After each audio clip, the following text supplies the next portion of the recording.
Wag wag lids, before we start today's amazing episode of the Have a Word podcast, we need to tell you about our Patreon, which is the biggest Patreon in UK comedy. Yes, it is. Starts from just £3 a month. From just £3 a month, you get an extra episode every single week, exclusive to Patreons, which is up to 90 minutes long. You get 48 hours early access to these public episodes and access to the entire Patreon back catalogue, which goes all the way back to last summer. And the money we make from the Patreon, we put back into the Patreon. We've been making Patreon specials. These are so popular. They include the Ghost Hunt, the live show. We've got more in the pipeline. But the big ones are the lockdown lock-ins, where we got shit-faced in this studio, recorded it all, and turned out some amazing podcasts. They're amazing, the lockdown lock-ins, and worth signing up for alone. But on top of everything we've already said, you get discounts on merch and early access to live show tickets, which is a big one because the live Have a Word shows, they sell out almost immediately on Patreon every single time. And on top of that, me and Dan are going on tour, and every time we add a new date, Patreons get access to it first. I'm going on tour from February. Dan's on tour from September next year. You can get tickets for my tour at adamrowe.co.uk/shows and Dan's tour at DanNightingale.com. Sign up to the Patreon, £3 a month. The best deal in all of UK comedy. I think it's the best deal in worldwide Patreon. That's how far I'd go. Sign up, enjoy the episode. It's going to be a belter.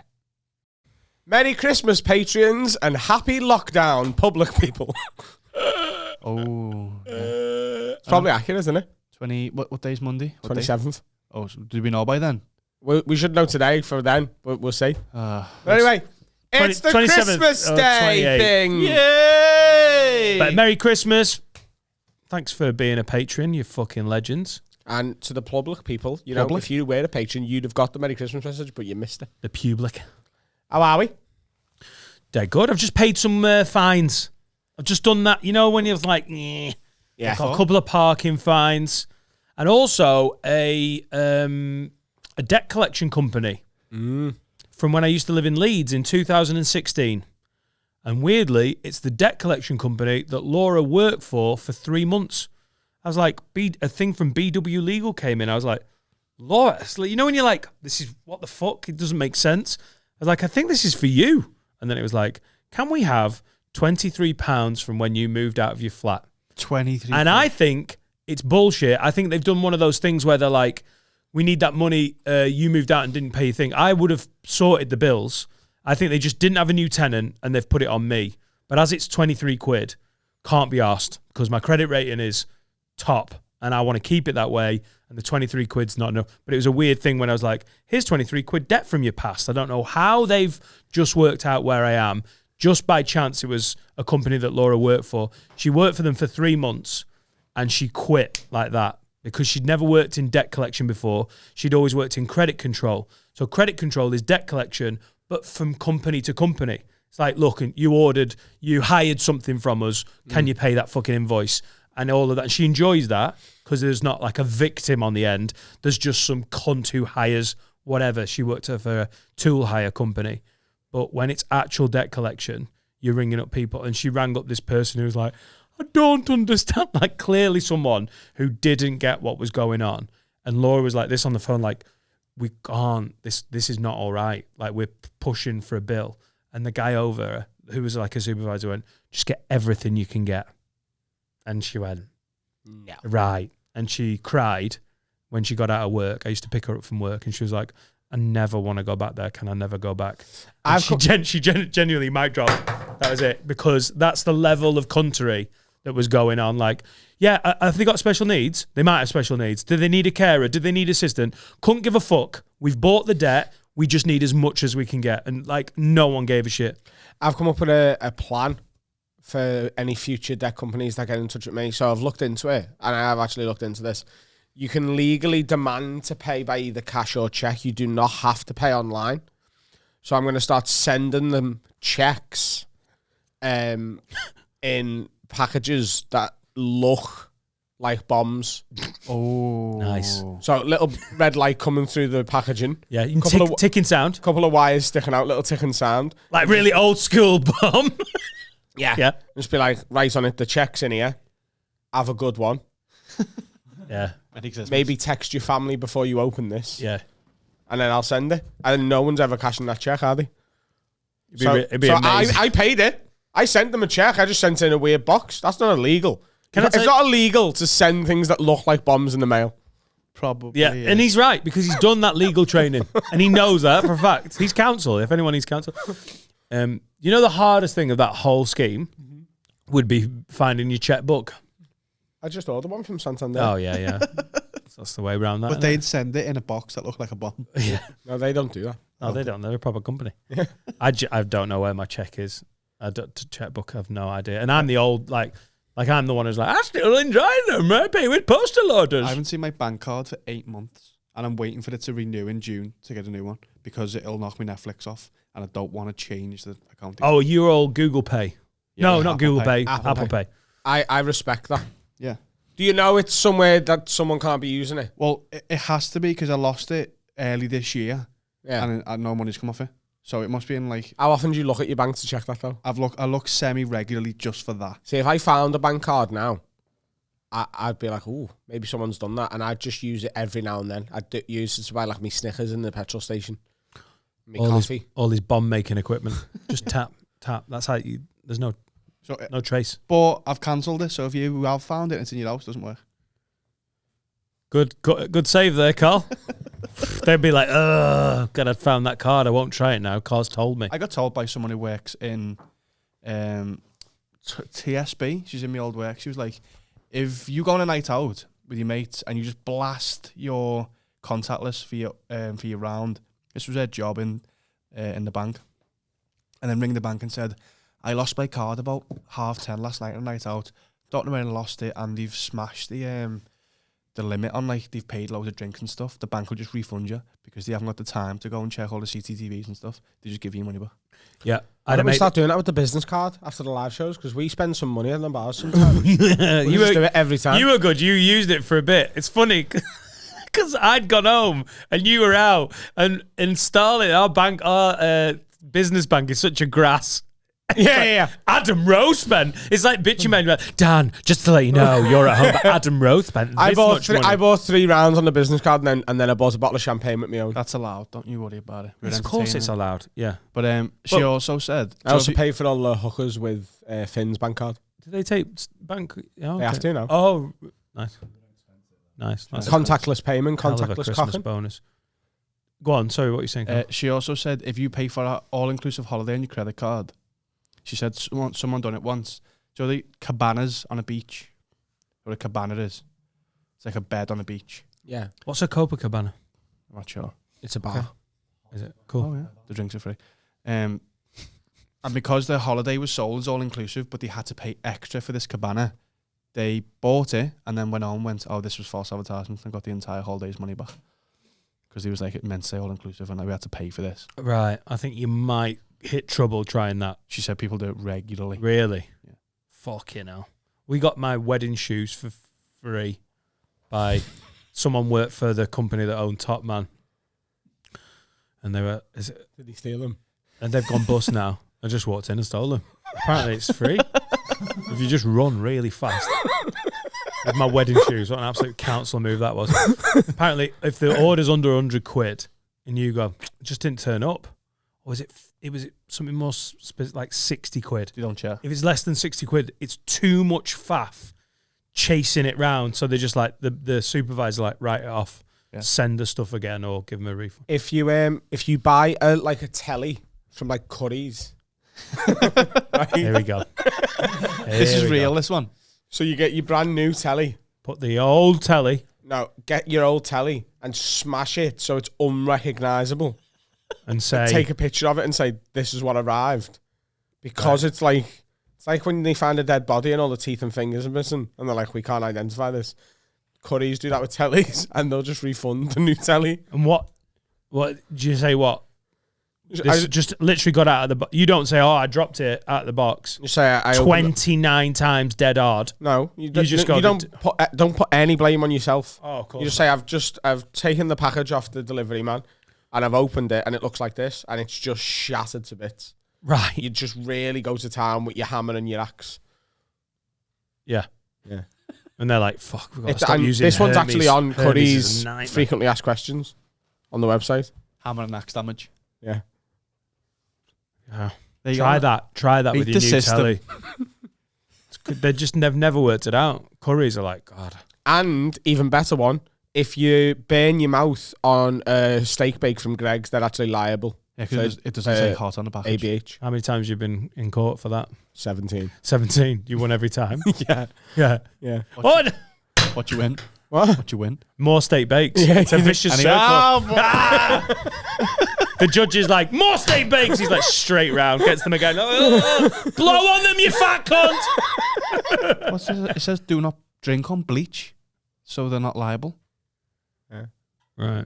I still think the McDonald's one is if you get a large fries and you're like, could just do with like a large fries and a half. Yeah. Just eat half and just make up any excuse. And the 17-year-old is going to be like, yeah, you can have more. Like, these are too salty, or these were too cold. Oh. Yeah, McDonald's are just so big. And you'll know better because you work for them.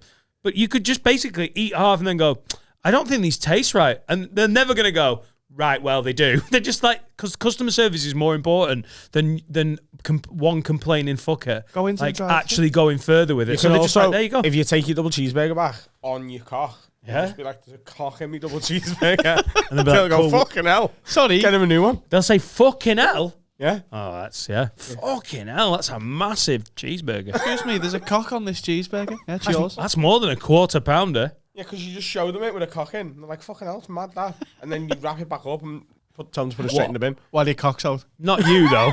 You've had, come on, after everything that's gone on with you at McDonald's, let's not get your dick out in a quarter pounder. Yeah. Yeah. I'm pretty sure there's people on Twitter who think that's why. You heard about him, bro? He raped a burger. If you poo onto your KFC and say this gravy's off, they'll change that. Off. Hey, this secret recipe's funky today, lad.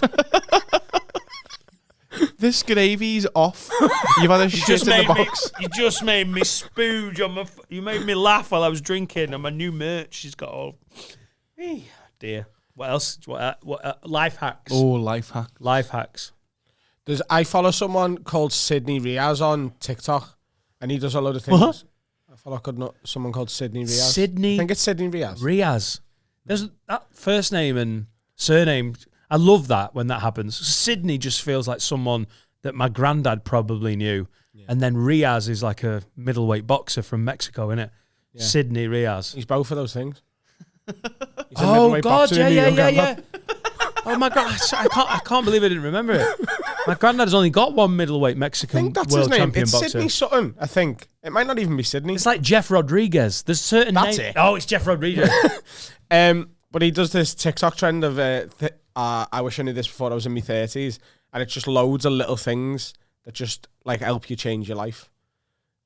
He's really fucking But good. you can't remember Light. any of them right now. Oh no, I can. Give us your favourite one. La la la la la la bab da boop bab feeling the Do you know what I mean about the very anglicised first name? Yeah. And then like a weirdly Yeah. international. I just find that very entertaining. Jeff Rodriguez. Get on me. Sydney Raz, not Riaz. At Sydney Raz. Well, he's got over 2 million followers. Oh yeah, I have seen them. Yeah, like yeah. travel pillows go in front. Did you know that? Yeah, I've always done that. Mad. Sorry, what? You know those Travel pillows, travel pillows that look like a horseshoe? Because You meant to put it round the front of your head. Do you not know that? What? Yeah, like this, look. The seat pushes you down forward otherwise. Yeah. Look. Put it on in front of you so it holds your neck up. Yeah. Because the seat holds the back of your head up. Mad, innit? Next one. Next one. What? The things you didn't know before you were 40? Yeah, If literally. you're a fucking moron. Keep Honestly, going. just No, I want more. Give us but we another. can't play them. I know, but just keep tell us them. Tell us the tip. Finger your ass before a shower. How far do you go in when you're cleaning your bumhole? I go in like. Oh, sometimes I'm on holiday. You were clean 5 minutes ago. Oh yeah.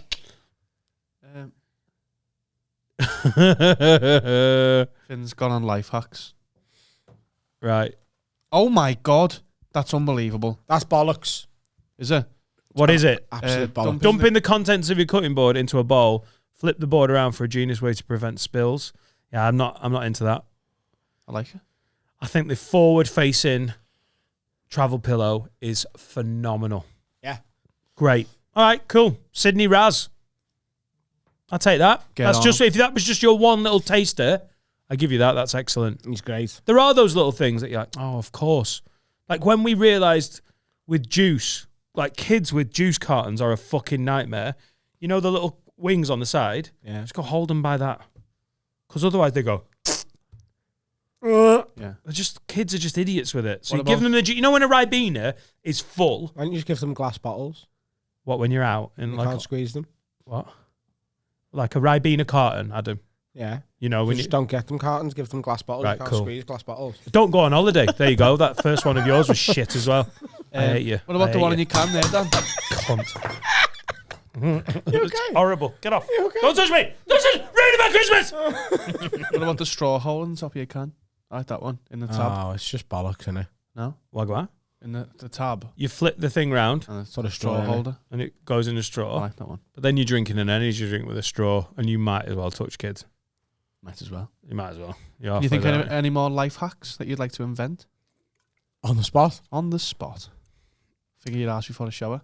Finger your ass before a shower. Yeah. That's your serious suggestion, though. Right. Because, yeah. Because then if you shit everywhere, you're in the shower. What? Best place to poo in the house. Apart from the So if you toilet. think, have you got kaplunk bum? If you finger it, you might poo? Plunk bum. People are like that. No. If you finger your ass, it doesn't mean you're just instantly going to poo. No. But some people do. Like a plug. Yeah. Oh, I worry about you. I don't do it. I worry about you being dead from the arsehole. Down. No. Paraplegic. Just Adam Rowe died of a prolapse at 30. If you're out in Starbucks and your coffee's too hot, throw it in the face of an old woman to see just how hot it is. If she screams, don't drink it yet. And she's like, oh, but it's okay. That's a really good one. That's a good technique, that. Why? Just an old woman, because fuck him. They're quite dramatic, aren't they? Oh, yeah. If you put a wooden spoon over a boiling pan, it won't bubble over and put your gas light out. Sometimes it still does, though. Is that a real one? It is a real one, but it sometimes still doesn't. It doesn't. Well, I've seen How would you know? You've never cooked a thing in your life. I've seen it do it, and I went. That's a question, actually. Have you ever cooked a meal? I cook with Serica, yeah. What have you cooked? What do you mean? What have I cooked? Name 3 meals you've cooked. We've made chili about 2 weeks not ago. we. You. I've never cooked now. Not like on my own now. Isn't that mad? You are talking to the wrong person. What the fuck? You're supposed to say I that? hate cooking. Part of the reason I work so hard at this. So I thought it was going to be my wife. It turns out things have changed and they don't have to make your tea anymore. For shame. I just want someone to There's come. one. I Have you want done someone the to dishes? come. Ah, yeah, you're right. What? I just want to finish one sentence. Go on. I don't want to know. No, go on. I want you to. I want someone to make a meal. I want a guy, man, woman, chef. I'd love that. That's my level of personal fucking. The third I've gender. succeeded. I want a non-binary chef. That'd be I great. want them to come in and make a fucking cracking tea. Yeah. I make a steak. Do you make steak and chips though sometimes? No. No. Oh, you don't make any meals? No. I cannot wait for him and Serica to move in together because they're such this perfect couple of. No. Whenever Serica's in a mood, I just move 3 rooms away and like a butterfly. Yeah. I But go- what I do is I do the things she wants rather than being knobhead and get Yeah. Let's see how long that If lasts. the dishes need washing, just wash them. Yeah. Adam puts them in the bin and buys new ones. No, that's exactly what you will do when you live together, and it's all day, every day, all the time. Because It's like Duncan Oakley's mate said to me before we got married. I was like, me and Laura have never really had a massive Barney. And he was like, you're going to be married without having a huge argument. You need to start an argument to get it out of the way so that when the first time it happens, it's not 3 years down the line and it doesn't like cause a divorce. You've not lived together for so long. we have lived together. We lived together. All right. Yeah. But you're like 9-10 Very years into briefly. this relationship. It was about 18 months. Okay. In your mum's. Yeah. Yeah, and it was tough, wasn't it? Tough because my mum was there, yeah. Yeah. We're different people. I'm better than you. Yeah. He could have left it in the first sentence. But that's actually what he thinks, though. He thinks this is not a human thing. He thinks this is a me thing, and it isn't. Well, are you the same as him? I guarantee when he's moved in with partners, it gets more difficult. I agree it'll get more difficult, but are you the same person as him? No. Well, there you go. You're on about then. I haven't said that we're the same people. No, but you're acting like we're going to start fucking stabbing each other when we move in. You are? We're absolutely not. You are? No, because we're different people to you. Yeah, I know. Plus, he's never using dishes. He's never cooking anything. So that's one bit of egg, no innit? knives. Leaving the dishes. No knives. Yeah. Just put the knives in the It's going to be Do you have big bennies, you and Serica? No. Because you don't live... Because you think it's because they don't live together. Yeah. That's the only time you have arguments when you live together, isn't it? Yeah. It is annoying. There are certain things, and I'm dead annoying. And I literally know that I've done one of her pet hates today. Well, what did you do? I shaved my head last night when the baby was already in bed. I shaved my fucking baldy head. And then I was just looking at my man tits. I was like, I'll give these a shave as well. So I've clipped my tits. Right. Do you never do that? No. Over the bed. No. fuck? Not while she's Why? lying there like, zzz. Why don't you want a hairy chest? Why do you want to be a weird man baby? Why have you done that? Your hoodie's sticking to it.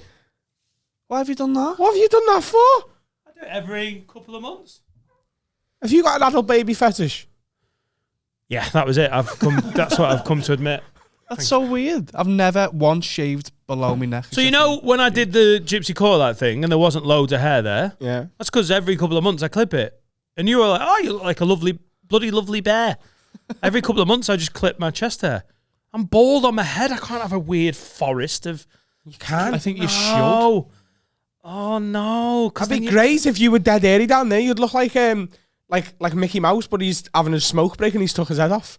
Oh, no. Do you know what I mean? Yeah. No, but you'd look like a fucking... You look like no, you'd look like a... Baloo from the Jungle Book with his hat off. No. All right, lad. No. I'd hate no that. photos while I'm on my break. Hair everywhere and then no hair Are on you the head. hairy on your chest? Like Yogi Bear going through fucking chemotherapy. No. Oh, no. Are you hairy though? Yeah, it gets pretty hairy on the old chest. Leave it. But I clip my head to zero. That's fine. That's fine. You don't But have I to don't do want to look hairy everywhere You should go. and then nothing on the head. You've got missing an opportunity here. People like unique people.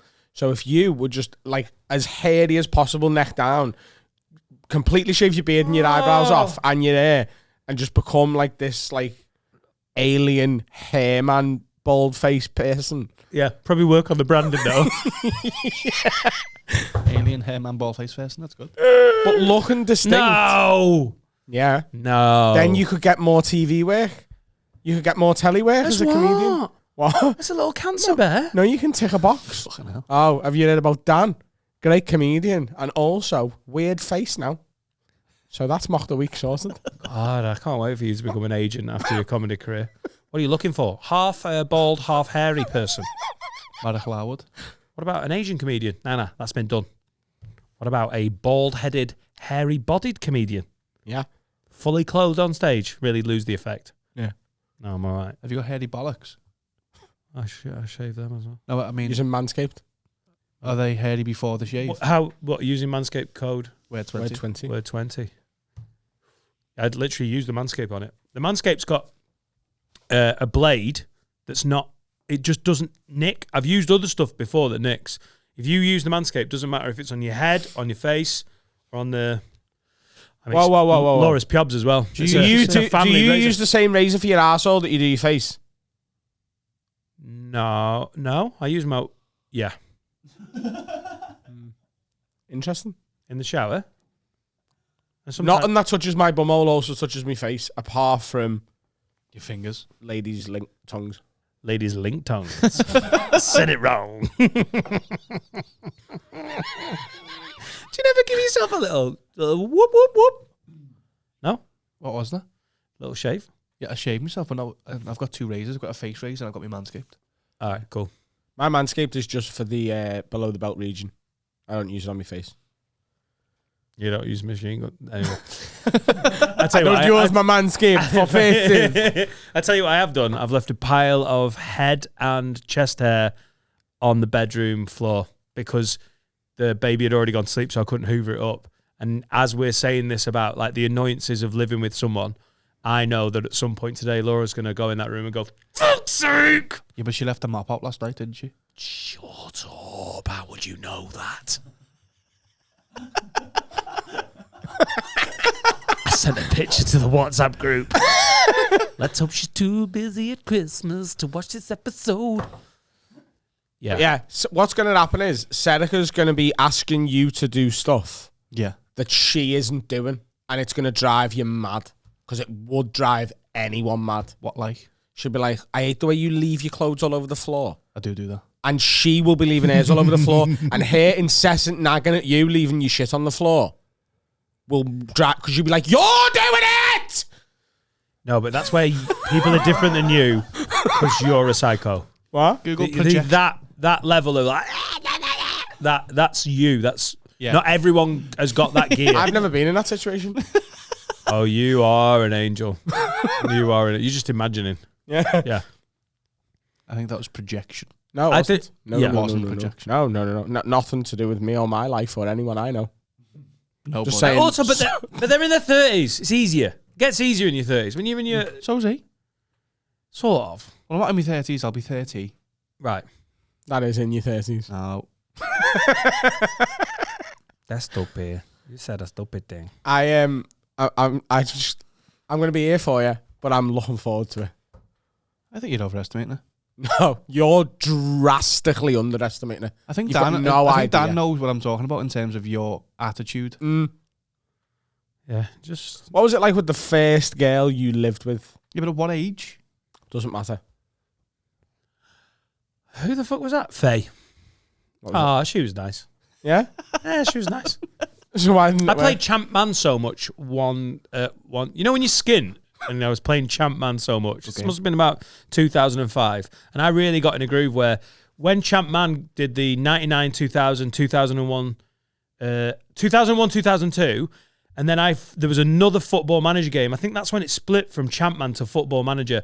And I went, nope. And I refused it. So I just kept playing 0102. And then people on eBay would be like, look, I've updated all the modern players, or all that season's players, onto the old Champman. So I just got dead addicted to that. I was playing that up until like 6-7 years ago. But in the old format, I played it once so much, and she was getting more and more wound up. She threw, I think, it was like an ashtray at my head. Fucking hell. Not with anything in it. Oh, she was nice. A glass one. She lost it so bad. I was being snarky, but she just, yeah. Were you smoking? No, it was, I don't know, it must not have been an ashtray. It's something like an ashtray that she had in her room. She loved trinkets and bits and bobs, which is dangerous when you really piss someone off. If they collect. So stuff. I'm guessing it was a PC back then. It was on the desktop, yeah. A Macintosh. So that was the first person I lived with. Like, we lived together in her bedroom. Oh, yeah. How was that ever not going to be annoying? But genuinely, we didn't have massive bennies, just that one that really pissed her off. Why didn't it work out? Was a relationship. Yeah. It just wasn't there. Right. She's my first adult girlfriend, I think. Right. You know? Everyone before that had been a child. Yeah. As I said it out loud, I heard it. Because up until then, I've been dating 9-year-olds. And they'd be like, this is illegal. I need to go to school. Quite aware. Yeah, this is illegal. That's what she said. Who was your first girlfriend you lived with? That was always going to be. That was never going to work out. She was like, I want to move to Leeds. I was like, all right, see you then. I think she thought I was going to go, I'll come with you, babe. I was like, have a great time. Bye-bye. Who was your first live-in? My most recent ex, and yeah, it got difficult. Yeah. Okay. Well, that was, my story was from 2005. Mine was from 2018. 19? 20? 17. No, when we moved Oh, when you in. moved in. Yeah. Oh, right. Okay, 17. good. But the reason we're talking about her, like she's Voldemort and she can't be named, is because you only split up last year, so it's not as easy to be like, Very fresh. oh, that ashtray. Yeah, I'm going to be here for you, and I don't want you to feel like because I've gloated about it in advance that you can't come to me when it happens. Listen, I'm an open book. Don't worry about that. Talk about living with Finn. You lived with your ex-girlfriend from when you were like 12 or something, didn't you? Yeah, they were brother When and did you- sister. We're 19. That's what they do in Wales. You were 19 we 19. moved in. Lived together for 2 years. Nowadays. Lockdown. That was fun. Lockdown in a failing relationship. It was all right. It was just, a lot of weed smoking. I won't lie. It was kind of fun. And the cat that we mentioned last year. But hey ho. That was a fuck you in pet form, wasn't it? Yeah. It's for the best. You allergic to cats? Meow. Not good. She was, yeah, we're both from Real. It's great. Lots of fun. Okay. I don't know. I don't know what you want me to say. No, it's okay. I don't want to incriminate. It's fine. Yeah. It's good as luck, recent Carl. as that. So It's as recent as, okay. yeah, it's prob's best. There you go, Carl. It Wow. was this year, wasn't it? You can tell this podcast has got bigger, hasn't it? Because when we started out, we were like, it doesn't fucking matter. And now everyone's like, how would you know about the mop, Carl? Shut the fuck up. Oh, I saw it. I was there. Well, I think you're going to be fine. I But know. I know what he means. It is more annoying. Oh, yeah, I absolutely. think you shall survive it by the skin of your teeth. Yeah. Fucking hell. Yeah. Yeah, just don't start smoking. What do you think Laura's leaving getting you for ashtrays Christmas? I know what I was getting for Christmas. Do you? Yeah. Is it good? Now. Oh, yeah, you've been in my wife's DMs, haven't you? I have, yeah. She was like, Not I've a been- euphemism. I've been talking to... No, it's direct messages. I haven't been anywhere near that. Don't worry. What? What he said, that's not true. I would be pretty gutted if she was shagging Carl. Yeah, me too. I'd be a little disappointed. Who would you rather she was banging Honestly, if she has to have an affair, with any of us three? it might as well be with someone I already hate. Me. No, if it's one of you guys, it's going to fuck up the podcast, innit? I got But it's annoyed. got to be one of us. I got three. annoyed before when he talked over me. So imagine if he shags Who my would you be more missus. pissed off at, though? Her or us? There'd have to be so many waves of annoyance if it was you that if you were seeing Laura behind my back, there'd be so many waves of annoyance. The first one would be like, how am I getting no sex and Carl's getting sex? And then it'd be but like, what if they're not oh, having for sex? fuck's sake, look, They're where? Not in my garden office. Oh, fuck you, Carl. I wouldn't have. No, What if they're not that's having safe. sex? No, come on. That's What if safe. they're not having sex but they're going on day dates and holding hands? What's not as bad as it? Is it not? I think it's as worse. More intimate, isn't it? He's going around Chester Zoo holding your missus's hand. Right, Let's go and see the bear. right. That's more intimate Taking her than to see the monkeys. sticking your penis in her and kissing her on the face and shagging. Well, I've done that with people. What the fuck do you get up to at Chester Zoo? What does that Don't go to Chester Zoo with Adam. He I've- does it different. If you're walking around Chester Zoo with someone or like having a day date with someone and holding the hand, there's something going on. Like sex can just be an animalistic fuck. Right. I know how you argue, and you will get on Adam Island and you'll die on it. But holding someone's hand around Chester Zoo is not as intimate as fucking them. I don't know, you know. No, and you do know. You do know, because otherwise I'd look very suspiciously at anyone caring for someone with special needs when they go to the zoo for a day out. Look at that fucking pervert looking after that person with I don't know. that thing. Because sex can just be like a. Whereas if you're holding someone's hand and saying you're like kissing them and that. Right, well, I tell you what, just from now on, just so you know, for me, if there's a crossroads, Yeah. and you think, I know I've got to do something with Laura, she's asked to hang out. I would prefer you go, you could use my pass for the zoo. You could use my pass, put a dickhead hat on, yeah? You can go free, hold a hand, walk round Chester Zoo, get your faces painted. I don't think that's intimate. Apparently, that's basically getting engaged, according to Adam. I just don't want you to smash the flaps off my wife. I think walking around the zoo is on a par with anal.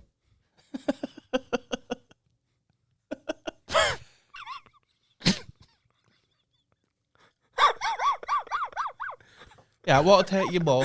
What would hurt you more?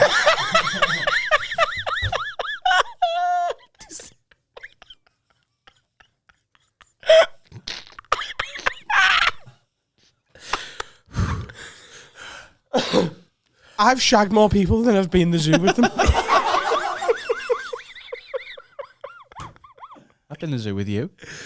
Oh, mate. It was great. I tell you what, next time you're at a zoo, you're going to look at that school trip differently. Okay, now. What would you prefer if, like, literally an animalistic shag, one night stand, you don't even know each other, or texting going, "Oh, I love you," whatever, but you've never shagged? texting I love you and everything. No, I mean, but like intimate texts. Just texting pictures back and forth. I don't know. If we're genuinely talking about what is the worst cheating, I think we're back. We talked about it recently, didn't we? Like, if you get drunk and you fuck up, like, yeah, it's the premeditation that's too bad. But honestly, if it's just she went round Chester Zoo with Carl and held hands, I'd be like, what if they went to Alton Towers, but he weird. also paid for fast passes? Oh, too far. That's like a bukkake. But I was also like tickling her shoulders and that. My favourite. Oh, not you, tickling her shoulders. Do you understand what sex is, though? That's your penis in her vagina. Do you understand that? I just think there's more to intimacy than just animal sex. Animal sex. I really feel like animal sex in this context is not the best use, is it? Like, I just mean like, what about if you fucked an animal at Chester Zoo? Animal sex. And Laura watched and took pictures and posted them. I don't know. I just think there's more things that I'd heard. What have you got Laura for Christmas?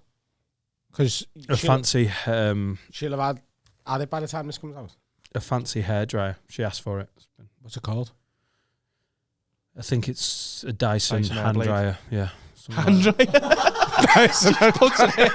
That's fancy for the house. I unscrewed it. Yeah, I unscrewed it off the services. I went to the toilet in the services off the M56. Yeah, love. Come on, go. I Come went to on. No, she didn't put her hands in it. That's stupid. She puts her head in it. The air blade. Dyson Air Wrap. I got Sam that for the birthday. Yeah, wrap. Yeah. Cool, that's what I got. John Lewis. Yeah. Drop Good, I used drop it some today. dollar on it. Is it good? Yeah. I've no idea. She's not got it out yet. I mean, for you. Is it good for me? I don't know. To dry your chest there before you shave Please it off. don't fuck my missus. Daniel, I love you. You're the one that. Who would be most annoyed at? Like if Adam did it, it'd be annoying if everyone did it. I think Carl might be the most likely to do it. Yeah. Finn, I think he's scared of you. a bit young. I think you'd be scared of Laura. I think Adam. I don't know. Adam's got that mental side to him, hasn't he? And I think Carl, I'd be most disappointed. I think you're most likely. I think he's quite loyal. But I'm not likely at all. But I'm the most likely. I don't know. Don't do it that way. I won't, I promise. But if you do it, I love do, by the way. Every time if you do it, not the garden office, leave me something, because that's where I'm moving out to. That's sacred. Don't move in. Of course. Imagine if, am I allowed to hook up with Serica? No. Cool. What, even if you've left Serica for my wife? No. That's how much of a good friend it is. I still wouldn't hook up with Serica. Thank you. Just saying. Other way around, I would. If this was the way around, I'd get you back. Yeah. You talk a lot of revenge, you. I haven't seen any of it. Seneca said I would fucking burn your dad down in a house. Like, I'm quite a vengeful person, though, as well. Like, anyone who wrongs me, I will be avenged. wrong. yeah, so don't fucking cancel your Patreon. Remember.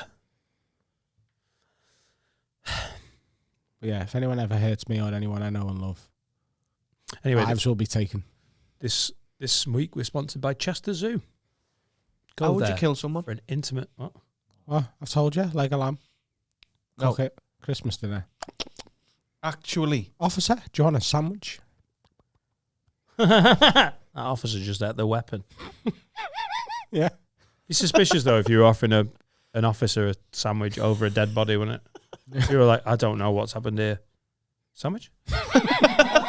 It was all right in my hand. I'm telling you, this is I know going what's to happened be here. a twat to solve. You're going to be around a while. Peckish? Not crying, though. Well, Not crying over his dead relative or whatever. and I've drained the blood out the body and put it in my coffee machine. Coffee with your buddy. Yeah. He's drinking the blood. And now if he gets tested, he's drank the blood of the victim. The officer's going to get done for it. Yeah. That work.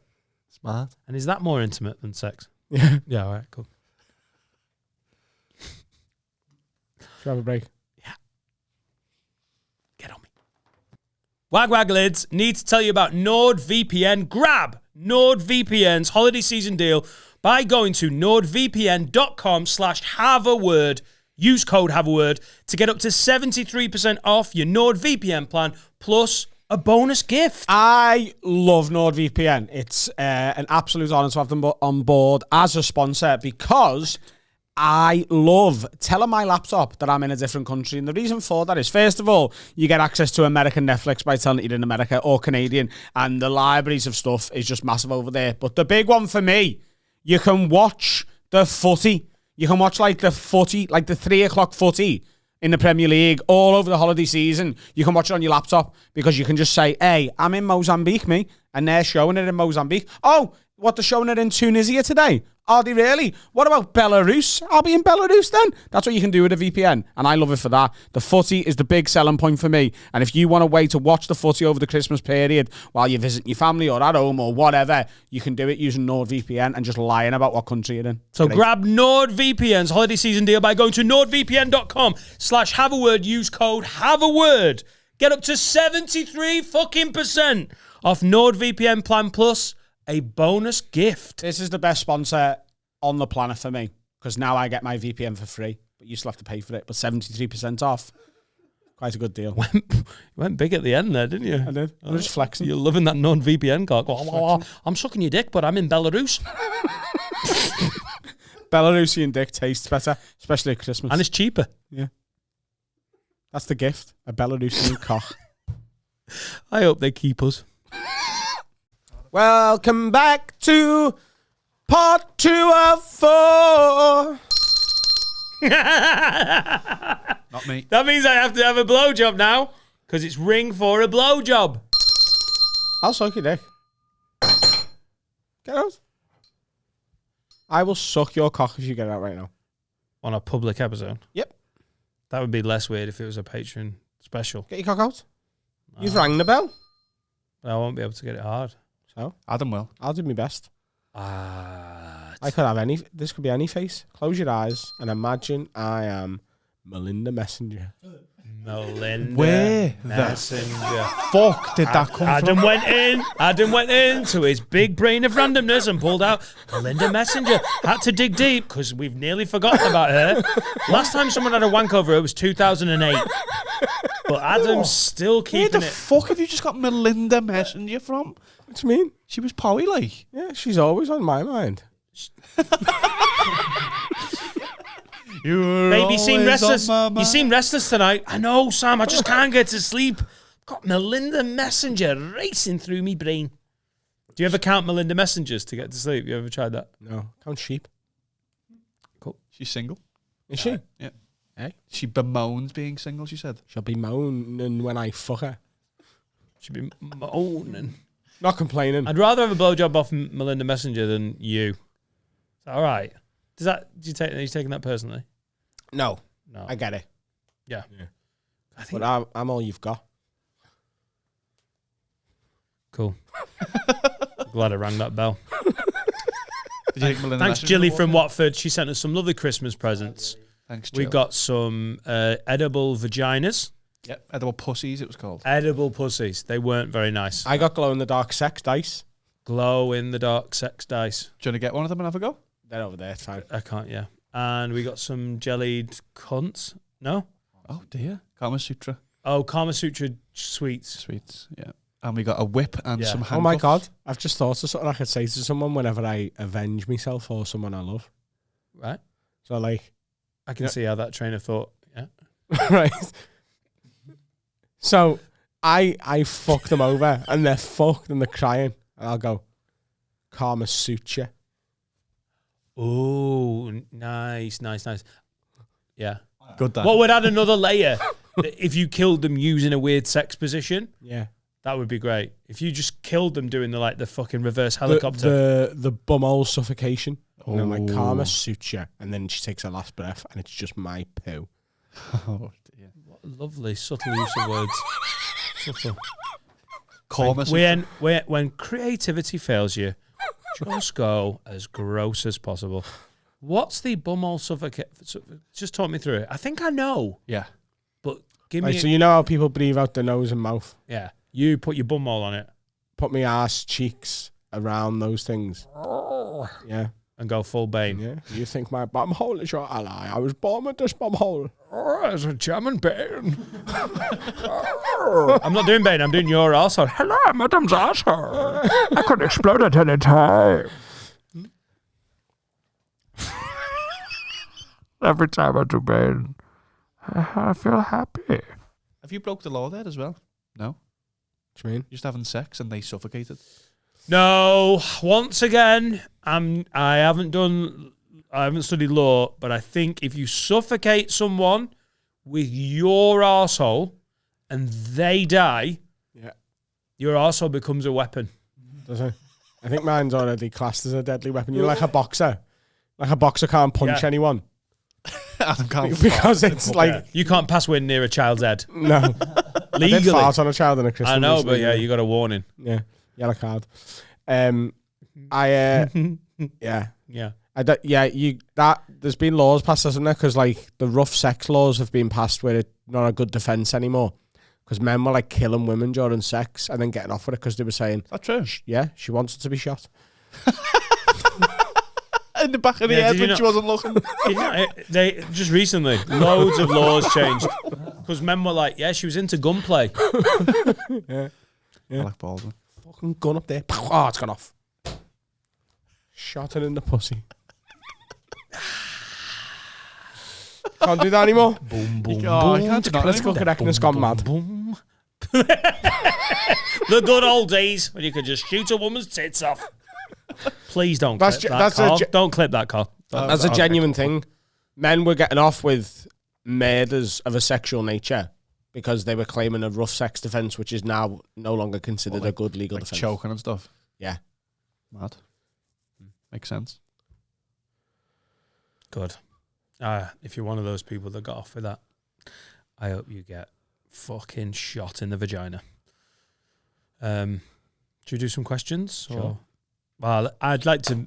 I think it should be a bit more serious now. Should we just change the tone? Yeah. What's happening, lids? Just a quick one. Have you ever actually seen your own gooch? Much love, Robbie Beckett. And he put in brackets, Pro Evolution Rob Beckett, as Carl called me.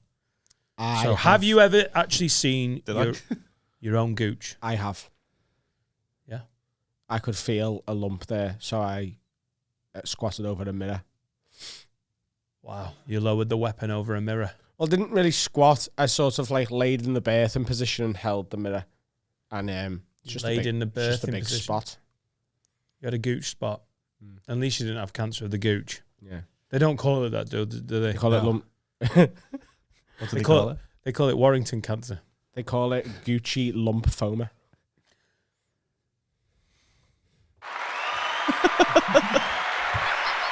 I'm telling you what. There might not be a better joke than that today. That was pretty fucking good.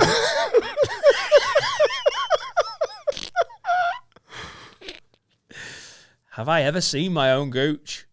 I don't know if I have, you know. The thing is, I don't think I want to. I've now got a tattoo on my bottom, so I've looked at my arse more in the last 2 days than usual, and you sort of realise that there's an area there that you don't want to see. The thing with this question is, the question essentially is, have you ever needed to see your own gooch? Because no one is seeing their own gooch accidentally. That is a fact. That's a fact. Yeah. So that's how you're not walking past the car and catching the reflection of your gooch out there. Bloody hell, I've got to change my walk. Either that or someone's parked that car in a fucking weird place. Seen it in the wing mirror. Finn, Nazis might have seen theirs. Oh, hang on. Because the big steps. Sorry, Finn.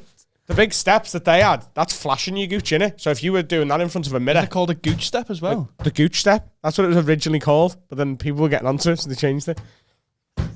Talk me through how a Nazi would see their own gooch doing the gooch step. Right. So So this is a Nazi. That's a Nazi. A Nazi soldier. 1930s Germany. Yeah. Practice in the mirror. Before one of the big rallies. Yeah. You want to get the goose step right. Gooch step. Or like in a shop window. If they were just walking towards a shop to take it They were doing over. the goose. Do you think Nazis always just walked in the goose step? No. Okay. But they did it when they were going to like commandeer stores. So they're walking to Common No. Can't talk. Tell me through it. Nazis are commandeering stores. They're walking towards the Sainsbury's on Berlin High Street. And they're like, what? And as they get closer, they're like, fucking hell, Jeff. Can see your gooch there, lad. Because some of them had kilts on. So just talk me through. I know we're so far into the bullshit. I want to know. I want to know how you thought the Nazis commandeered stores. They were like, right, we are the Nazis now, and we will control the stores to the Sainsbury's, which is possibly Jewish owned. And they goose-stepped all the way towards the Sainsbury's window and, Gunther, my goodness. Or You might have... Or if you were used to Goose-lymphoma. goose-stepping as part of a general routine, not all the time, like once you've had a few drinks, you'd be goose-stepping while you were drunk, all the way to the, like, in the toilets, in the nightclub, they'd just be goose-stepping while they're washing their hands. What? I don't think you can argue with his logic. It's all true. It's all facts. Why did they walk like that? Style, innit? The mark. The only time I I walk take like give the that, Nazis something. They were stylish. the only time I walk like that is when like one of my balls is stuck to my leg and I'm trying to get it off. And when you're at the Nazi rallies. Yeah. I've never been to one of them. All right. Sorry.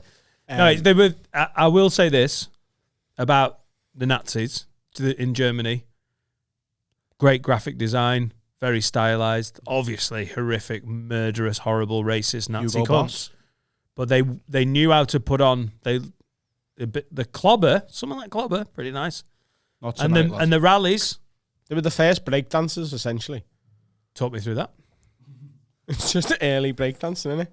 What do you mean? It's the can. What is it? Well, it's more the can than it is breakdancing. How is it? The can is literally like. The Germans like, we like this, but we don't want to do it like the French. And women dancing is not for us. Ballet dancers will We see will their own invade gooch. Sudetenland. Ballet dancers will see their own gooch as well because they always dance in front of mirrors. But they've got that. They've got that. Oh, me fucking gooch. Yeah, so they look down at it See, and, yeah, I made this- their legs above their head and they just spin. Yeah. Oh, fuck me. The leg above the head. Ballet dancers put the leg above the head, don't they? And they spin. Bend it like that. Yeah, Right. yeah, bend it like Beckham. And spin on the spot. And they've got mirrors on the walls, haven't they? Exactly. That's what the things there, the bars there. To hide the to gooch. put the leg up. To hide the gooch in the mirror. Hey, Manzi, I've got fucking ballerina gooch here. Have a look at that. Fucking hell, girl. You're not going to be able to do fucking... the white Swan Lake. Swan Lake. I nearly said the white swan. Just the Long pub. jumpers who Go don't on. have access to sand and instead use mirrors. Oh, That's the stupidest Briefly. thing. The stupidest thing you've said today, by some stretch, and that's saying something. Long jumpers who don't have access to sand, but jump onto mirrors. Okay, well, sand is just broken glass, innit? And a mirror's just non-broken glass. how Dovecot did you sound there? Yeah, don't worry, lads. A lovely song. Sand is just broken glass. So I got loads of bottles from the recycling, smushed them up. Let's see who gets the record. Annie Lennox.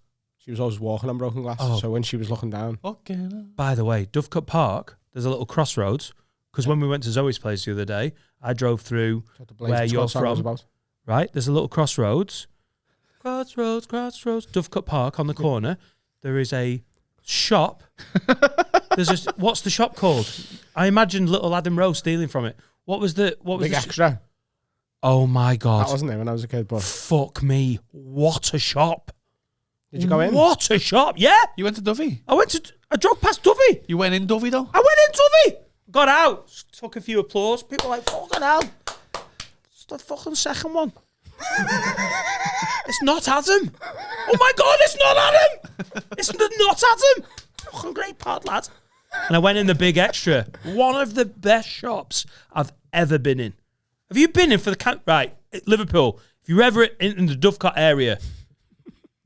Now, every time I think of Dovey, I just basically think of just weird... The stories you've told about Dovecot have made the mental imagery. I've just got literally your mum, sunbeds, drinking, and I feel bad for you, and it feels a bit salty. I think you're just thinking of my house there, though, aren't you? Right. None of that was outside the walls I lived in. I know, but we're now I ask a 152 question? episodes in, but the Big Extra is a shop. Are you going to talk about the arrangement of canned drinks? Is that what you were about to mention? It is stunning. So I'm going to tell you this now.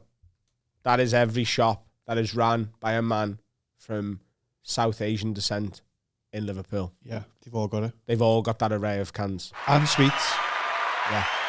I tell you this, The fizzy drink supply in Liverpool. You deserve the Nazis coming to take over your store because it's boring. It's boring. I'm so sick of all the WH Smiths in every service station. I pray a day a guy from South Asia takes over a fucking service station on my route home and goes, you know what? People want Dr. Pepper, vanilla and cherry imported from the States. Energy drinks that Rio are Light. that are suspiciously East European. Calorie-free Rio. Just go to the shop Normally, now. you can only get Rio in a chippy, and it's full fat. No, Rio Light. Cherry 7-Up.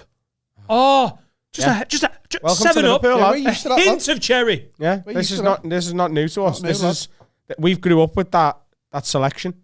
Oh, mate. The original was Raj's. That's where I used to go. Oh, God. I got some Bang energy drink. Oh, it's phenomenal. And there was some lads came in for cans and they all had sliders on. And I was like, feels right. Yeah, Feels right. sliders in the winter. 2 degrees Celsius. Short Feels on as right. well. Oh, they'll do Do you know how often I walk? It's like, oh, fuck on. I walk the dog at night with sliders, shorts, and my biggest North Face coat on, and I feel fine. Scouse. Cold legs, I'm fine with. Cold top, don't like. 100%. I agree with you. I just saying, anytime you want to hang out where you live, if I can drive through Dovecot and go through past the Big Extra, I will not be able to drive past. Just go to any shop in the city. Like a I've corner been shop. to some shops in Liverpool, but the Big Extra in Not Dovecot. in- Do you remember the other day when we were walking up Bold Street in Liverpool, and I said, "Oh look, it's our convenience store because it's H and W, but the and is an ampersand, so it looks like across from HAW. Smithy's. Yeah, across from there. Just the same. It's exactly the same. In fact, it's better than the Big Extra in there. Now, don't get me wrong. I'm not saying Chester doesn't have convenience stores, but that selection was like to the point where, as a drinker of pop and energy drinks, I just wanted to give it a slow, like, fucking tremendous. Sweet There too. wasn't an inch wasted. It was like you could just move perfectly. And someone's gone, oh, a little bit tighter, a little bit tighter. What about the fatties? Fuck the fatties. Beautiful. What a shop. And then some lads paying with loads of cash and they tipped for cigs. Oh, it's great. I was like, I should probably have known that guy before I quit cocaine. I think you should move to Liverpool. And the shop owners are all sound as well. Like I used to get like He was dead ciggies on sound. tick for me mum and everything. Oh, he was dead sound. Do you remember that shop we went in London as we were walking through Camden towards Euston? And they And all we came it was out like and we you were were, the first 4 customers he had in 3 Oh yeah, decades. what the fuck? and Adam went, were they scared of us? Yeah. Like it felt like it. And Liverpool, very different vibe. Well, lovely. Oh, it's beautiful. Sorry, guys. This is genuinely one of the best things I've ever seen. And the Is that chippies are better. wall of pop. Right. Never been to around where you are and West Derby. I can see it. It's nice. Really nice. Give you that. Aye. Lovely. You showed our school, didn't you, as well? See Margaret Mary's. No, that's my little school. You also saw Cardinal Cardinal Leaning. Heaney. I saw Margaret Mary's. Gave it a little. You went past Cardinal Leaning on the way to Zoe's place. If you went past St. Margaret Mini. Yeah, I did. Yeah. Spiritual home of the lads. Yeah. Great. But the thing I've remembered is the wall of The pop. cans. Oh, yeah. Anyway, good gooch chat. Yeah. I've never seen my gooch. I know it's there, though. Do you, Carl? Yeah. Do you want us to check it for you? No. You don't want a gooch check? No, I think it's all right. It's in. Do you know, I think men need to start talking about their own gooch health because, what is it again? Gucci lymphoma. It's a Is serious it- problem. It's a killer of men. Yeah. There's so many men I know can't do lunges anymore.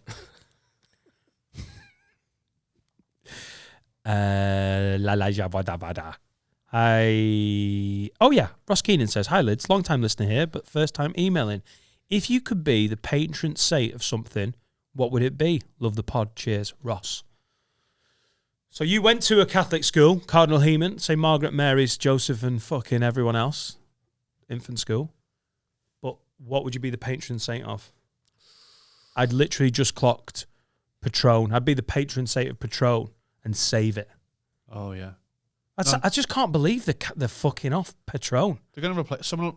Will see the gap in the market. And it'll be Well, the they same. already have. There's already coffee tequila liqueurs. Oh, in they bars pop it now. up. Oh yeah. And Like if I've gone in and gone Patron XO, and they've been like, "Oh no, but we've got this other thing. It's the same." I reckon if you And got it the, isn't. if you got the big extra in Dovecot, They'll have you have got lad? Have you got any coffee Patron? No. Yeah, but it's good. It's very good. Lime and kiwi. It's boozy Nescafe. My wife made it. It's tequila and loads of Nescafe. What's that voice from? International voice. Probably sex. Patron saint of sex. Yeah, what's wrong with that? What? The patron saint of all sex? Yeah, so people go like, oh, I hope I can bum her tonight. Tell you what Pray to then, me. I'll be the patron saint of foreplay. So I'll go in, finger them, get myself sucked off, and you can finish them. Is that what patrons do? Patron saint. You don't do anything. You just look after all the people who are doing foreplay. Until You're they their get to patron heaven. saint. In heaven, people will come to me and be like, are you the foreplay guy? And I'll be like, what? Get ready. Take me, cock it in your face, and Carl will be over in a minute. I was the only women. Did you foreplay. concentrate at all at school at any point? Yeah, I went to a Catholic college. I know all about long jump and... We just do Mirrors. this. This is what you did at school. He'd be like, oh! And I'd be like, oh! And then the class of No, but doesn't the patron saint look after the people who are going through something like, I just can't do foreplay. I take a knickers off and just fucking headbutt it. I need some help. That's now a crime, as I've just said. What would you do if someone was like, if she were like, I'm into something really weird. I don't want you to go down on me. I just want you to head my pum-pum. Fanny? Yeah. Yeah, that's fine. like Vidic. Oh, no, mate. You can't Vidic it. Clear a fanny to the halfway line. Good God. Fucking on. No, it's got to be a glancer. Oh, no, that could catch a flap. In from the corner. Oh, A biff in from the corner. oh yeah. No, it's got to be... A header back to the goalkeeper, a little cushioned. Yeah, a little Ronaldinho. You know when he's like taps it back up and then he's got it on his... Yeah. I don't. Oh, not a central defender clearing it. Oh, God.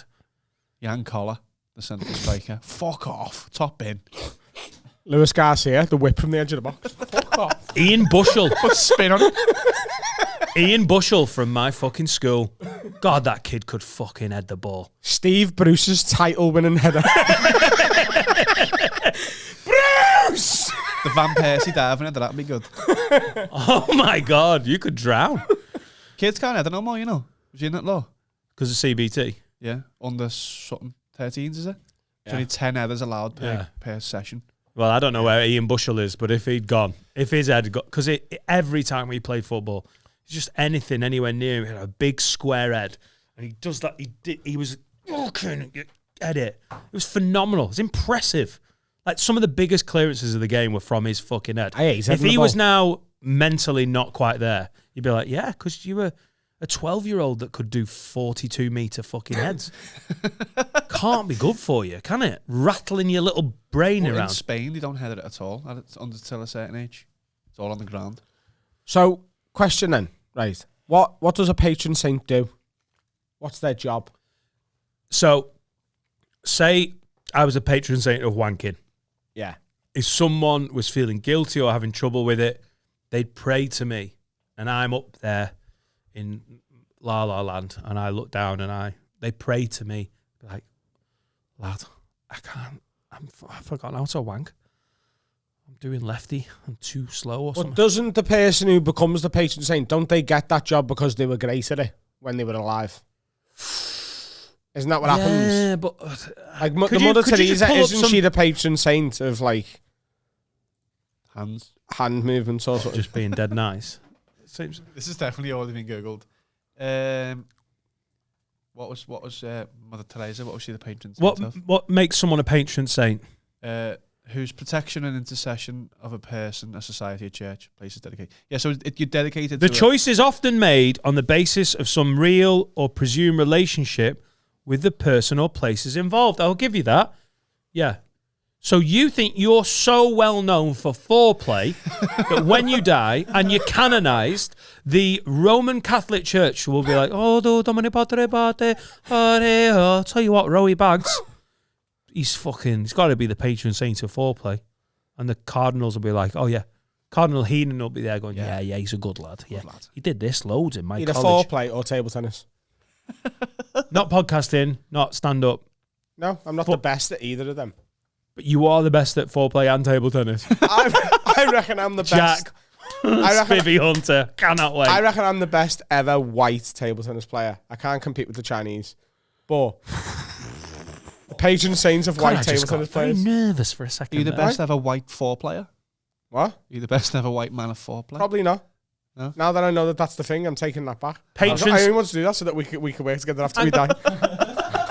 Oh, that's so sweet. Nice one, lad. Box me off there, kid. The eternal. You could be the patron saint of wiping pussies that are like full of cum, and then we could all be back together.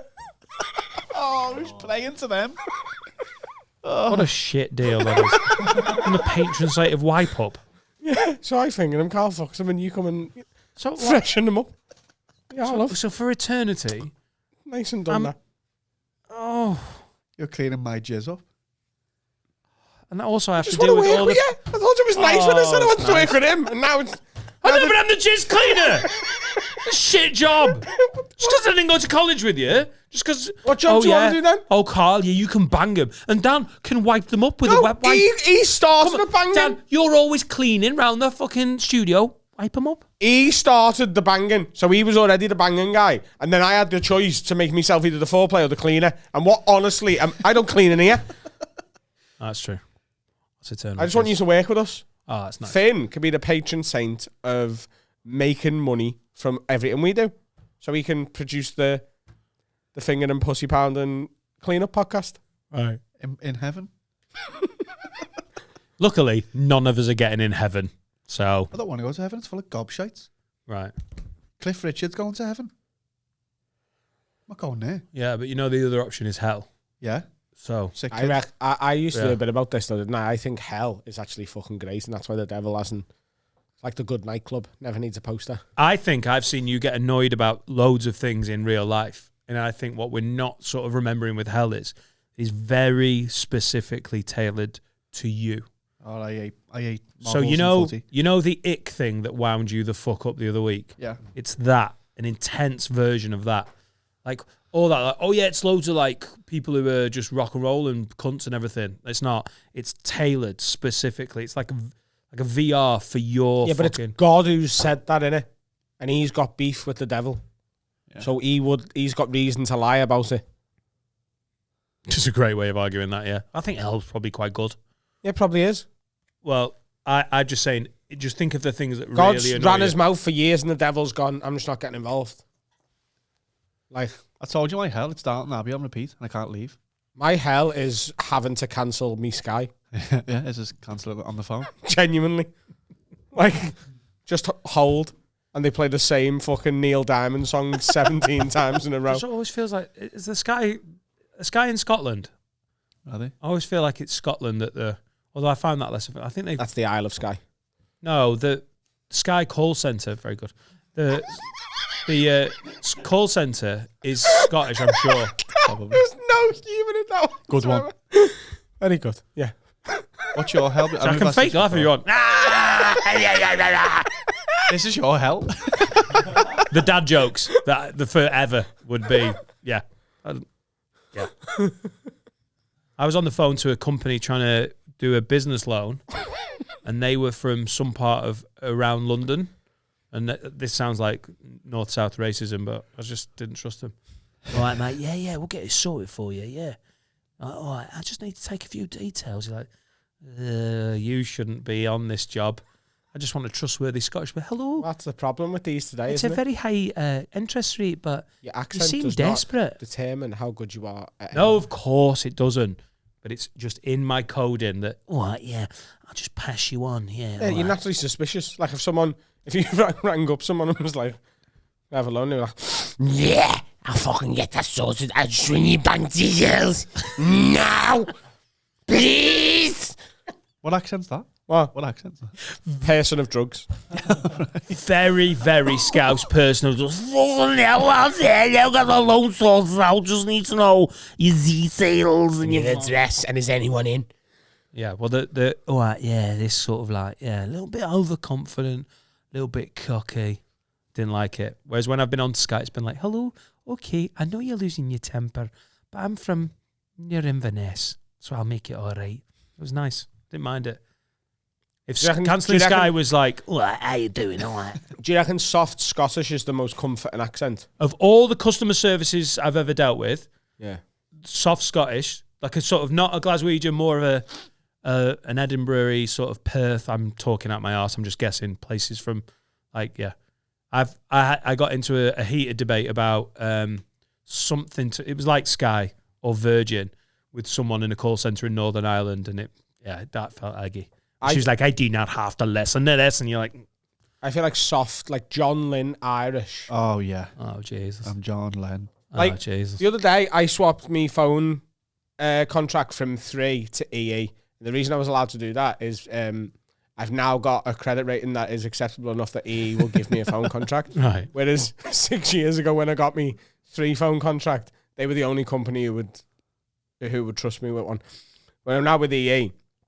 And EE texted me because I ordered a pack code, which is the code you need to keep the same phone number. So I ordered that so that I would keep my same number. And EE texted me and was like, please don't go. And I was like, you fucking idiots, of course I'm going, your service is dreadful. But if they'd have got like John Lynn, it was a comedian, by the way, and a friend of ours, if they got him or someone who sounds exactly like him to ring me, I'd be like, come on, what's going on? Why you need to go? Oh, he sounds like a... Can't you just stay just for one more year? Oh, come on. We're making improvements, I swear to God. We're going to get more towers Oh, up. don't worry about it, you know. I know there's other providers, but can you be fucked? You know, you're with us. Let's stay with us, you know. You I can wanna just put stay. this phone down and we'll just fucking get on. You ring people or don't. Don't worry about it.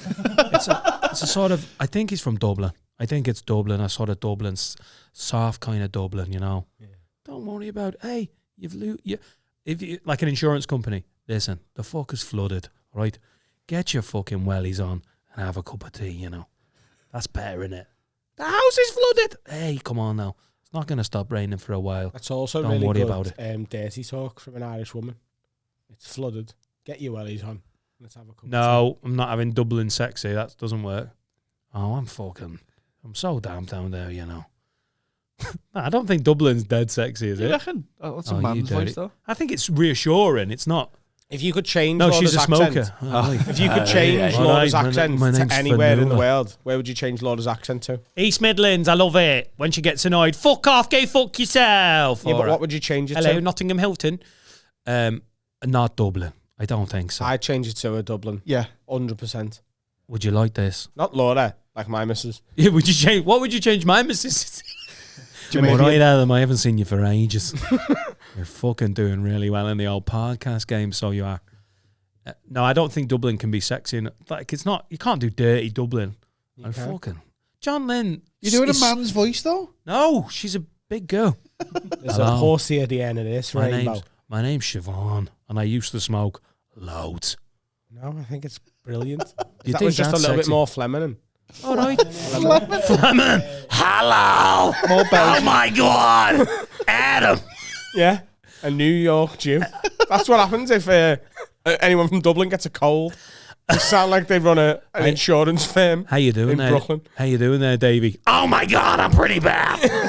I need some fucking lemsum, let me tell you about it. Yeah, Dublin accent on Oh a girl. no, I is don't sexy think as so. fuck. I don't think so. Any do you think, Irish? Do you think Connor's fucking sexy? No. No, because he's a man. Yeah. Oh, sorry. And men can't be sexy. I think- fucking racist. The girl who does the little like spoken word bit in Bewitched songs. She's fit. How did you get it back to Bewitched? How did I not see that it was just we were moving? Literally, nothing in me went. Bewitched is coming down, and I was like, yeah. A lot of people say I look like my dad, and I'm like, Yeah. fucking don't need a patron saint of anything. I've fucking got him watching Bewitched. Yeah. Oh. Yeah. Fucking say la vie. Are you serious? Do you like that? Yeah. 100%. Any Colleen Irish is Nolan. sexy? Oh yeah. Colleen Nolan. I dare you to have a wank thinking only, looking at only. Could you, if I challenge you, it's a weird one, but if I challenge you to masturbate to just pictures of Colleen Nolan, could you do it? Without any shadow of a doubt. No, you couldn't. Bullshit. Where's it, Bell? Without any shadow of a You doubt. could not have a Colleen Nolan wank. I'm telling you right now, there is not a woman on this planet who isn't severely deformed that you could that you could put in front of me that I couldn't come to. I'm telling you. You do that all you want. No, there are some women That that isn't. I don't care. Emily Maresmo.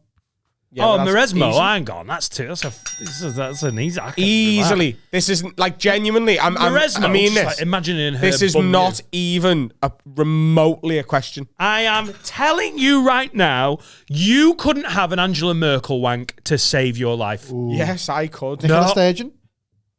Power. Nicola Sturgeon. I've told you I like power. I want to fucking devolve. I've told you I'm attracted to power. Right. Anne Widdicombe. Anne powerful. Wankerdicombe. Not powerful. Not, She's not powerful. not powerful. Not anymore. She's not in power now. Well, She's she's not a getting respected publisher, I'll give you. It'd be a tough one, but I'd do it. I'm going to say this for the last time in my life. I would love to see you have an Anne Widdicombe wank. Pow. Ladies and gentlemen, hell has frozen over. We've finally been fucking nominated for a fucking award. We've been nominated by the legends over at podbiblemag.com in the comedy section of this year's awards on their website. We're very excited. We want to win this one. It's a public vote. Go to podbiblemag.com right now and vote for us. Fuck everyone else. We're the best. And if you follow us on socials, if you don't follow us on socials, at Have a Word Pod, and then retweet, share things. If you see it, give it a like. Give this video a like. Subscribe. Do everything. Rub your tits on our podcast. That's staying in. Yeah, no, I'll do. Yeah, ring the bell as well. Rub your tits on our podcast. Thank you. Get on me. Welcome back, part 3 of 4. We are here with the host of the Two Vegan Idiots podcast. Say that again, bro. Bro, do you want to say The it Two again? Vegan Idiots podcast. Carl Donnelly's here, ladies and gentlemen. Tell you what, Carl, you're looking fat. I'm telling, mate. We were just talking off air. That I feel like, do you know when you feel like you started the Christmas eating about 2 weeks early? Yeah. And just today, I feel just fat. You know, like I'm having a fat day. Oh, babes. You know? You know what happened to me? I having a fat decade. I got tagged in a photo last night after the gig at the Comedy Store, and I felt really thin. Oh, really? Oh, well. Well, that's good not as for funny. you, mate. How do you pack on weight as a vegan? It's booze, isn't it? Booze The and booze. chocolate. Like, there's loads of good vegan chocolates now. So, Course. but yeah, I definitely think it's booze. If I drink more than about twice a week, I just feel it I piling think on. if I went vegan, I'd get fatter because I'd just eat chips every day. My first 6 months of being vegan was bad. Like, I'm talking pasta, bread. Like, it was just all you do is just carb load, whatever that is. That what It's they like call being it? northern. You're describing my diet. I think I might be a vegan. Pasta, white stuff, Jacob's cream crackers, constant. Yeah. Oh God. Yeah. Talk to me. It's my childhood. Because you can't be asked to relearn everything cooking wise. So it takes about 6 months just to get it out of your system, and then you realise you literally just take the meat out, but yeah. overload and everything replace it just with another portion of chips. So I did that, and then I worked it out. And now I actually eat quite healthy now, and I've got a good varied diet. But yeah, the booze is beer, innit? If you have like a couple of nights a week, if you have 8 pints of lager, that's like going out and eating 20 Mars bars or something, and twice a week. It's not as fun, is it? Why was that The 20 Mars bar night. 8 pints to me is a night out. I don't know. No, 8 pints you can do. Oh, I would be over on my... for a pint with your mate with the pub. No, I'd be fucked. But If me and you went to pub, I'd drink 8 I'm not pints. down in them. I'm sort of, they are spaced out to Right. a set over the course of 4 hours. That's about right. Half an hour. Carl, apart. I fucking love your drinking stories. It's so good. I remember talking to you about boozing when you were young, and you're like, I just started bad. bleeding a lot. So I was Yeah. drinking to the point of bleeding. Well, I did. was I like, almost what died the in fuck? 2003. I'd forgotten how to say. 2003. 2003. I drank to the point of internal bleeding. That was one of my finest points. And now he's toned it down to 8 pints a night. Twice a week. Hardcore. No, but yeah, I mean, and also I've been doing this fucking thing at the minute where I've been drinking every morning for an advent calendar thing. I love. It's one of Funny the as highlights of December for me now. It's Carl's advent calendar. hard. It's hard. This one is hard work. Last year was coffee. That was so easy. Drinking a different nice coffee every morning. This year I've got to drink a cocktail at like 10 a.m. every The day. Jaeger bomb was good. The commitment. Well, I have to because my wife sort of challenged me to do it. She's an enabler, isn't it? But Also, I like how you open up every video on Instagram. Like, really intensely close to the camera. So every time I open Instagram, Carl Donnelly's like, oh, I can't see. Hey! It's a really, like, I oh, always, fucking hell. somebody said to me, like, and they told, I think it might have been like Danny McLaughlin or something. Somebody said to me once that they found it funny that I always say my name at the start of on my own social media. Every video is always me going, "Hi guys, it's Carl Donnelly." But so now I do it on purpose. But most of the time I wasn't. I was actually just. I think it was some sort of psychotic problem. Can you tell us what happened with the internal bleeding? What event was this? I was. It wasn't actually a one-off. It was the build-up of quite a long, sustained period of alcohol abuse, and then. I also, this is embarrassing, I developed an over-the-counter painkiller addiction. Right? Paracetamol? Ibuprofen. I got addicted to ibuprofen, guys. Very easy. I didn't even know that was a thing that could happen. Yeah. But it turns out I was taking it because I was taking it for hangovers. And then it got to the point over the course of a few months where if I didn't take them, I got a headache. Yeah. Because I was sort of dependent on them. Adam done that with codeine, remember? Well, codeine, yeah. Yeah. And I mean, I think you get addicted to that even quicker, codeine. It's a bit because it's more of a morphine. good, 2.5 hours took me to get addicted to codeine. Just 2 tablets with a hangover. Right, where's the fucking smack? Have you ever taken Tramadol? Oh No. my word. Oh, I used to. I had a little personal tradition in Edinburgh at the Fringe every year. Well, on my day off, I'd get up in the morning, take 2 Tramadols, I'd go for a wander, and then I'd get a beer at lunchtime, and I'd go see a show. I'd take another 2 Tramadol. I had like Tramadol Wednesdays. I mean, I stopped this about 5 or 6 years ago. That was a Weatherspoons promotion for a while as well. Tramadol Wednesday. Welcome to Scotland. But yeah, I got addicted to ibuprofen, which is so shit, innit? When all the It doesn't drugs sound out cool. there- It No. doesn't sound cool. But I didn't realise how erosive it is to your stomach. Yeah. That's why you're not meant to take too many.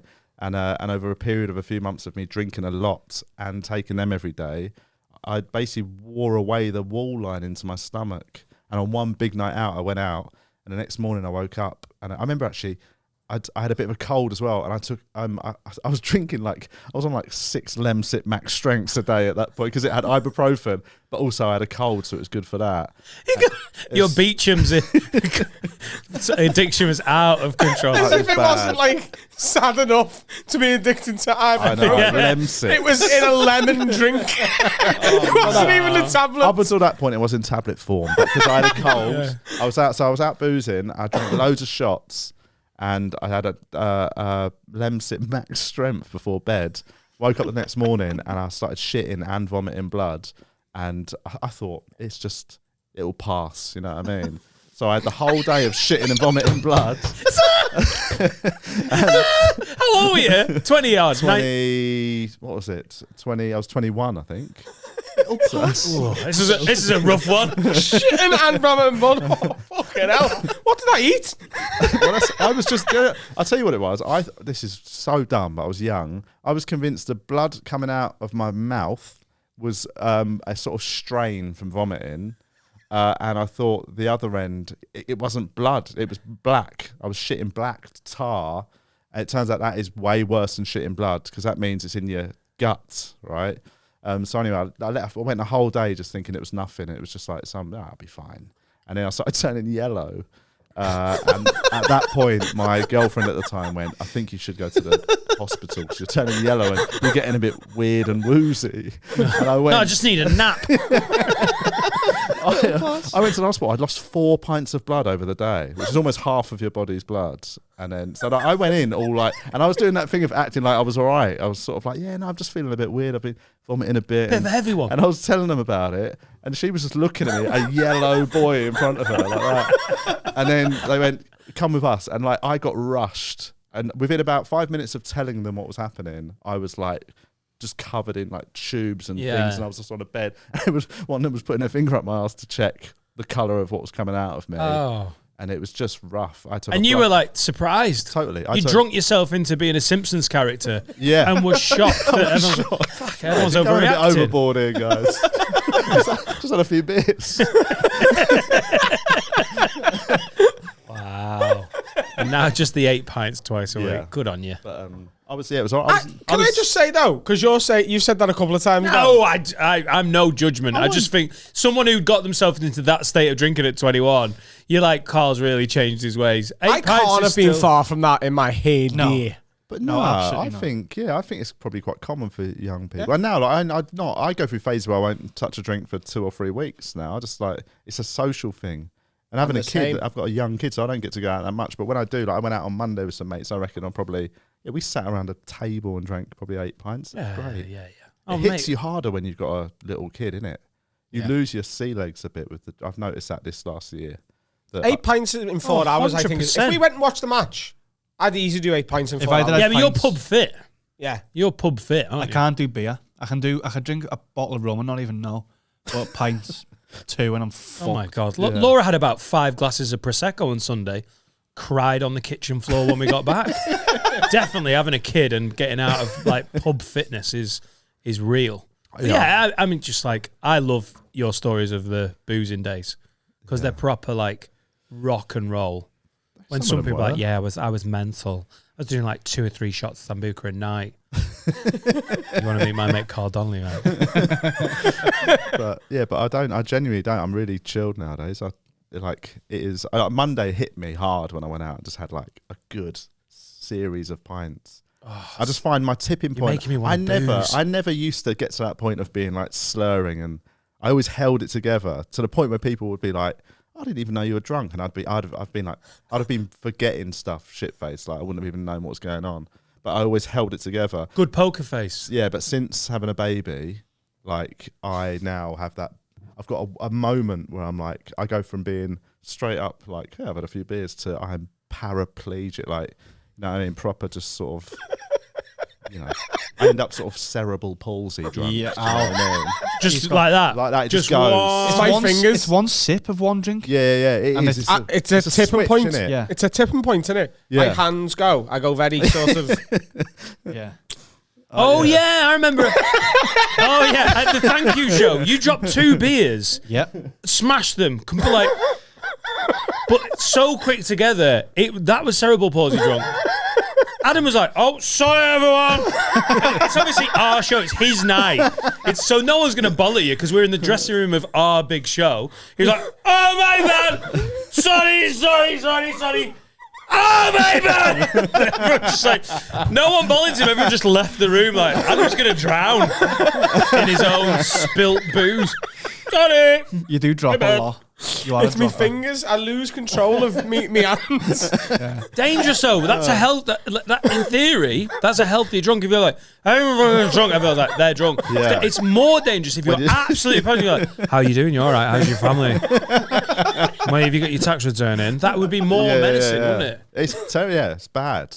You should, you should show physical signs of being drunk. Well, it's like the people when we went clubbing. There were some people like 2 pills in would be like, you're like, all right. They got no poker face, like, getting like, I feel fine. You're like, you look like you're about to implode. Mate, I could really pull it off. Really? Oh, yeah. I've got a mate Pupils would who's be got like, that. pow. But I'd be like, yeah, I can talk. Yeah, it's fine. And then challenge ourselves to do things like, yeah, let's do something. But some people just can't hide it. No. Like I think I was always pretty good at hiding that. Like I always had one of my mates he'd always say you look like you can tell you've been on something. And the moment somebody says that to you, you're the most paranoid you've ever been. Yeah. You think everything you're doing with your mouth is like, you know, you just get all like weirded out about it. I've got another mate who's almost like he's almost immune to drugs. Like then I'm going back 10 years when we were sort of doing all that stuff. I remember the first time we tried MDMA. We were in a cottage. We were staying there for a weekend, and like we all took it. Like, and a few of us had tried it a few times.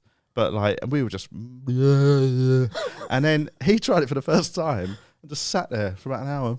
And he went, all right, guys, I'm off to bed. I just went to bed. The first time he's ever did MDMA. And he's just straight down the line for everything. Just nothing ever affects him. Oh, yeah, but there are some drugs. Because the problem with thinking you've got a good poker face is you get overconfident with certain things.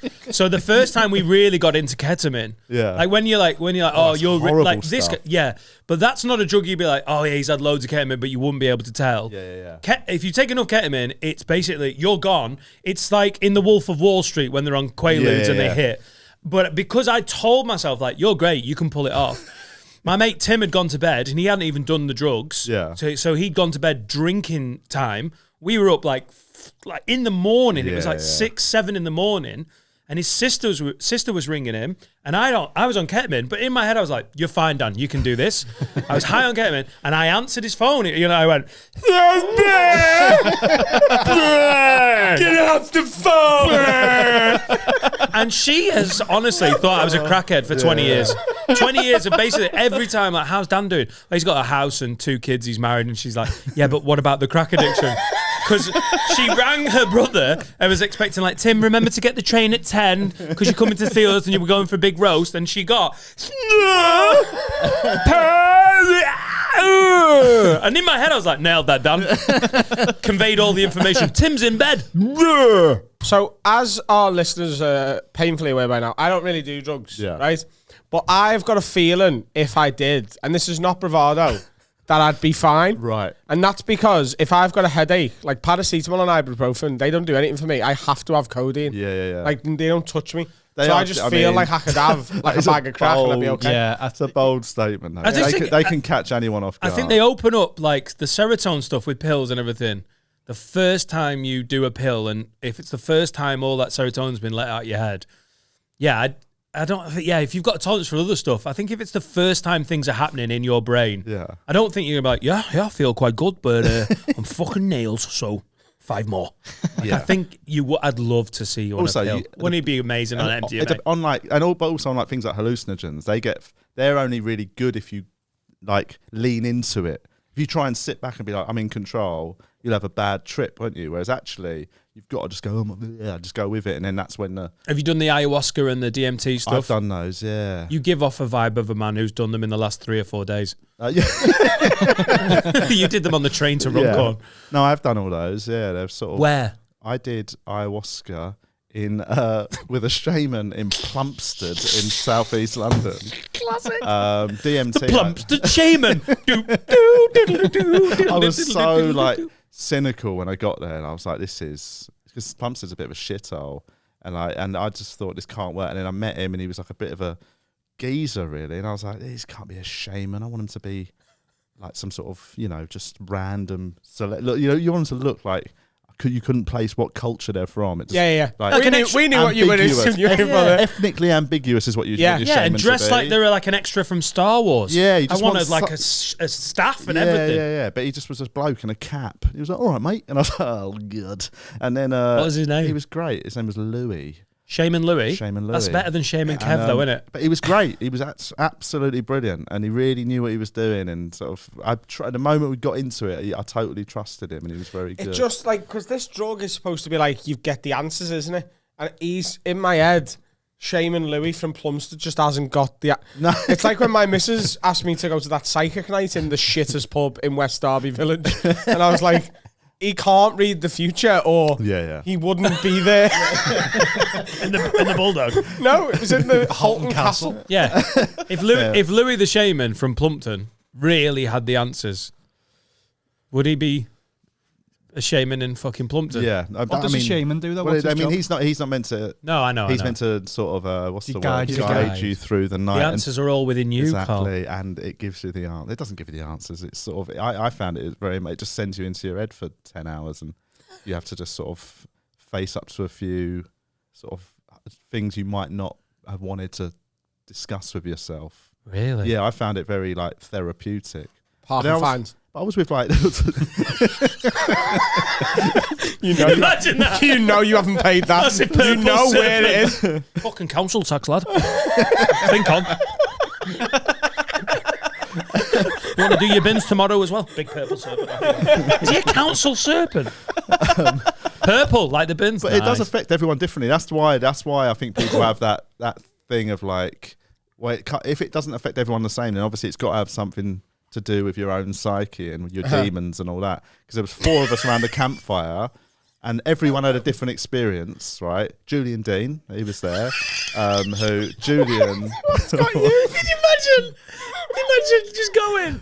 If you had to pick which DMT trip you had to do, right? If you had to do Carl's the way he did it in Carl's head, or Julian Dean's, I would pick Carl's. You finding questions in your own mind sounds quite pleasant because you're just such a peaceful. Like, yeah, it's all right. Yeah, it was a bit. I nearly died. I was bleeding out my arsehole and my mouth. This is how much I like Carl. Is that he told a story about drinking to the point of being yellow and bleeding out of his arsehole. And I was like, oh fuck, I really want to go drinking with Carl.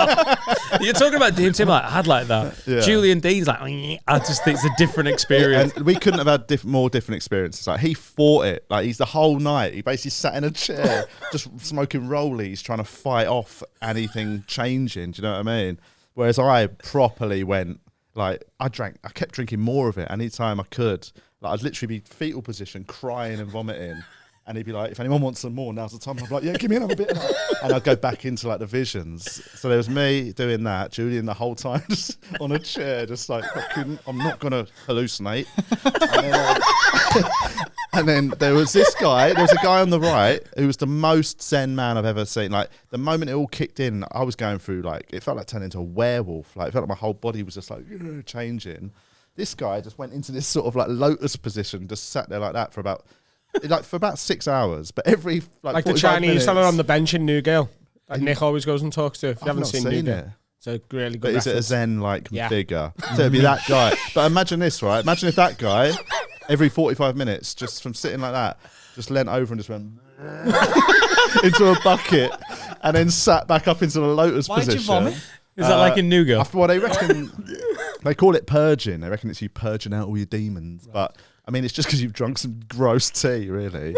So he was this is your demons coming out. Yeah. Oh, the shaman told me the next day that I set a record for the most vomit any of his people have ever done. Number one. You got to put it on the board. Like on top. Slap it up. Julian Dean way down the back. He didn't even blink. Right, let's move Steve Coogan down. Jodie Marsh in a reasonably priced flat in Plumpton. Oh, brilliant! But Jodie Marsh, what a blast from the past that was. There, she was always just well good at the Top Gear driving, wasn't she? Yeah, she was. Yeah, she's always like. It's always that party that was a bit sexist going, oh, she's so good at driving. You're like, all right. just good. Yeah, it's not gendered. But then the fourth guy was the one who just was a total like anomaly, because we all like were going through some stuff. This guy, I swear, he was the youngest as well. He obviously had no demons at all. Because the moment it kicked in, he danced next to a fire for 6 hours straight. Like, to the point where it was really off-putting. Anytime I'd be in a vision about my mum and my relationship with her, and I'd come out of it and be like, ugh, and I'd be all tears in my eyes. And I'd look up and he'd just be next to a fire. Just on it, just having a real dance. Because he's literally not lived enough of a life to have any demons. So he's like, I really tried through my A levels. Yeah. What do you think would be, based on what he said, the things that you don't want to face? So the snake comes to you and he's like, trust in me. What's he going to tell you about? Very Harry Potter like. The Jungle Book, actually. Oh, right, okay. Oh, yeah, it is. Yeah, of course. And I've got the eyes for it. Come on. What are the things that would freak me out? What are the things that within me I'd be scared to face? Yeah. Oh, my God. I face my demons every time we podcast. I just have to look right, and he's there like, what? The ayahuasca. Would you rather? DMT's got jack shit on talking to Adam sober. I mean, a demon would come and go, lad, I'm going to fuck with you. I was like, mate, I've podcasted with Adam Rowe a lot. I No, I don't fancy it. I don't. It's not. I don't. Maybe. I wouldn't recommend it. Like, it's that thing. I like some people do it and they love it so much. They're like, everyone needs to do it. You know what I mean? You'll talk to like Milo McCabe. You've had Milo on. Yeah. Milo loves it. Like, Milo's always like, everyone needs to do it, man. Just it'll fix their life. It's like, no, they shouldn't. Most people shouldn't. I got loads out of it, but then I stopped. I did them and I felt like I got what I wanted out of it, and that's the end of it. I don't feel like So some people want to ayahuasca keep going is back. essentially a similar trip to DMT, isn't it? It's less intense, Yeah. but it's much longer, and at times it's very intense. But like DMT is 10 minutes of like, it's like a sort of, it's like being shot into space. You're just like, and then you just come Whereas back. And you're like, ayahuasca is how long like have I been gone? Like that. Ayahuasca is like the mega buster space. It takes longer, It takes but you forever. get more And time to take it in. It feels so long. Like ayahuasca. And you have to is sit next to a slog. weirdo. Yes. Who's throwing up? But that's exactly it. It's like, but Because I spoke to DMT Paul and I've been working with Milo and Paul a lot of Yeah. December at Hot Water in Liverpool. And Paul and Milo were talking about it. And Milo was like, oh, you should do it. And Paul Smith said to me that he doesn't think I should do it. He said, because you've got such a robust view of the world. Yeah. And like, I think people go and do DMT when they want answers and they're like, what should I do? He's like, you know what you think you should do. And if this like fundamentally makes you question all of it, you could just, your entire personality could fall apart, so maybe you shouldn't do it. That's another. Daniel Sloss is somebody who said that exact thing about he doesn't want to do it because he's happy with his own worldview. Like he's like, I'm quite comfortable at the minute, seeing the world in this. I don't want to be suddenly fucking. Even like, the sharp edges are working for you. Yeah. You know, don't smooth too much off because, like Adam Rowe's comedy, if everyone's like, well, you know, I see everything from everyone's point of view. I think we should all just be happy. Good night. Yeah. Like it's, need It a does little change, bit of punch, and it doesn't it? does change your view on on everything. So like, you know, I've always been quite laid back, but I think in terms of my actual outlook on the world, it's now more in tune with my personality, because I was probably always laid back, but I was also a bit more opinionated, whereas now I don't really believe anything. So I'm I'm so much less attached to any opinions. That sounds like good, though. It is. I'm so much happier. I used to be like fucking. The reason I used to get shit faced and all that like all the time was probably down to some deep seated stuff, and I had periods on antidepressants, therapy, and all that. I haven't had to do any of that since I've lost my mind. So, Done ayahuasca, had a baby, Yeah. and all of a sudden you're like, oh, this is all. No, it doesn't matter. It's fine, isn't it? Doesn't Probably, matter. But again, the proper like people like that are well into them would say it was definitely down to them. Whereas part of me is still cynical enough to think it was probably just age as well. I did them against getting into like late 30s and mid to late 30s. So you probably just chill out anyway when you hit 40, don't you? I don't know. There's a lot of angry dads around. I suppose. Maybe there are actually. like what if you consider old 40s? What are you like same I'm age 40 as me? now. Yeah, I'm 40 in a couple of weeks. I'm 41 in March. I suppose, yeah, I'm talking like my dad's age, sort of 70, 65, 70. A sort of angry dad. Right. Like, oh, God, a bit of ayahuasca would do them the world of good. Yeah. Just, that sort of generation would take ayahuasca and just realise that the route they take to get somewhere is not as important as they think it is. It'd be amazing if you could just let that go. Oh, what See, routes did my you take? dad's- What A-roads did you take? Where are you going to park on a Saturday? My dad's feet are starting to swell, so I think insulin might do it for him. I think he might be developing Yeah, diabetes. I don't think you need His a feet are shaman starting for to swell. Yeah. Insulin shaman. Shaman Louis. Yeah, just a district nurse, I think is what you need. What is that? What causes? I've never heard of anyone having swollen feet. Diabetes, yeah. Is that that's one of the symptoms? Yeah. I didn't know that. He's just got swollen. I don't know what it I is. He's thought not it really was. looking into I've it either. I didn't know. His feet are bigger than they were last week. That's all we know. That's all we know. You bought him shoes lately? What? You bought him any shoes? Nope. Must be hard. Yeah. What Yeah. size are you today? It must be scary to be. What age is he? 61. Imagine being 61. Your feet haven't changed size since you were 16. Yeah, but they're not and longer. suddenly you're like going to the shoe shop. Sorry, my feet are getting bigger. Not really fat feet. Yeah. Yeah. Oh yeah, obviously not longer. Well, that's- that would be weirder. Whew, I don't know if ayahuasca is the solution. No, I don't think it It's is. Savlon myself. Safflon. I think it might be. up. I think it might be Evian. Yeah. Yeah. Hey, Dad, I've got your lovely bottle for Christmas. Oh, thanks, lad. What is it? Fucking Buxton. Get on that. Jeez. You were telling us when you arrived, you had a story for us, and you said it's slightly long-winded, but It is. I want to hear it. Well, all right, I'll tell you. But basically, I genuinely only remembered it when I was pulling into Runcorn Station. I presume your listeners and viewers know that you're in Runcorn here. Yes, the spiritual home of the pod. Don't want to ruin the magic. Live from LA. Thanks for flying in, Carl. But, my mate told me a story that sort of culminates in Runcorn. And he told me and about 5 friends at a wedding about 5 years ago. And I still think it's one of the funniest stories I've ever heard because it's one of the shittest stories I've ever heard, right? Okay. Like he's he's from the west of Ireland, one of the most charismatic people I know. And and I'm going to tell you the story as if I'm him, right? Because you need to go through it like me and my mates did. Okay, can I ask you one question before you start? Yeah. The Irish accent, a Dublin soft Irish accent on a lady. Do you think that's sexy? I think Irish accent, almost all Irish All accents Irish on women accents is lovely. I think some guys don't pull it off as well. Now listen, I think it's a very attractive accent.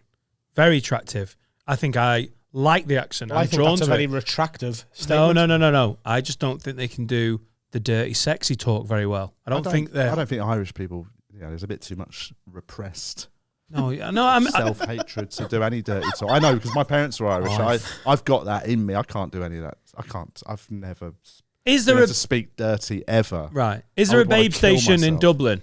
Is there like, you can ring the girls down at Babe Station and like, oh, fucking hell, I'm driving.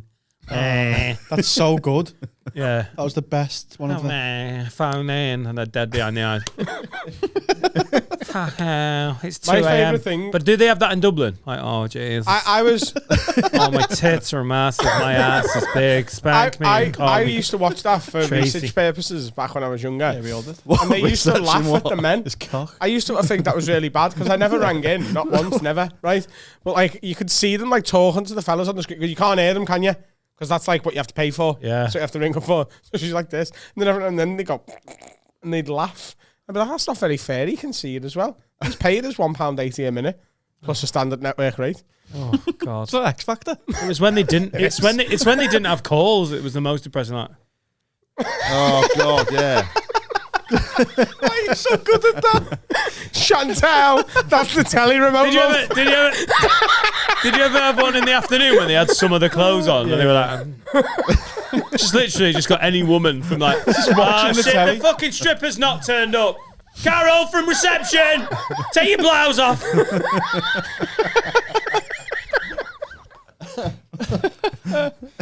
I also don't think they have that in Dublin. Listen, if they have the Dublin Bains, oh my God, fucking ring me. Ring me on Dublin 12 and I'll talk the dick off you. If I'm wrong, I'd love to be wrong. Why have we never tried dirty talk? I just don't like it. It's not my nature. I No, like it's I like not. to keep things. I'm not like fully. I'm not sort of lights off. Let's never speak of it again. But I'm not. I'm like, keep it Down the keep it middle. simple. I'm like, I don't mind doing it. I'd love to see it. Oh yeah, you'll big dirty.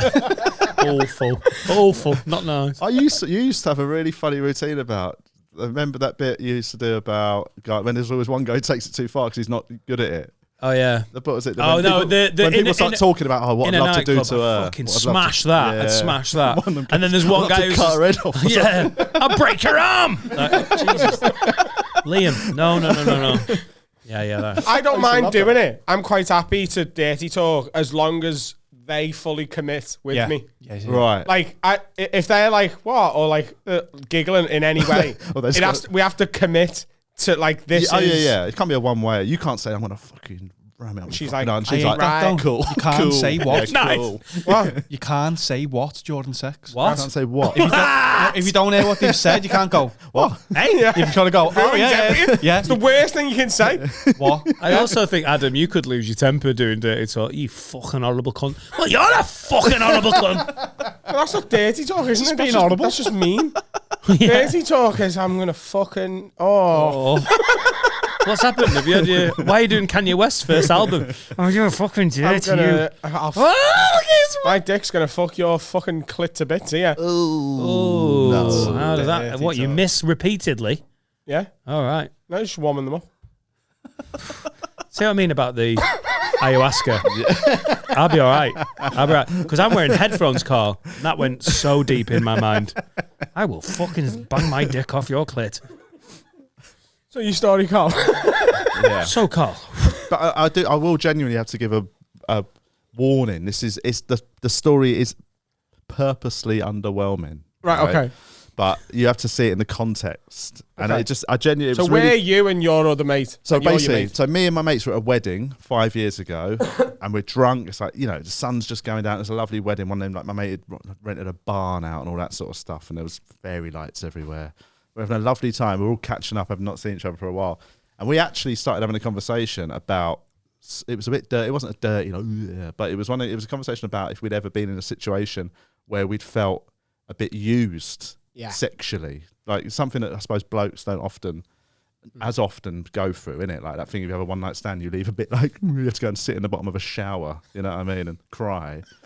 So we were talking about that, and we were having a real laugh telling these stories about sort of quite bad one night stands where we sort of felt a bit like we'd sort of been put in a position where we weren't actually comfortable.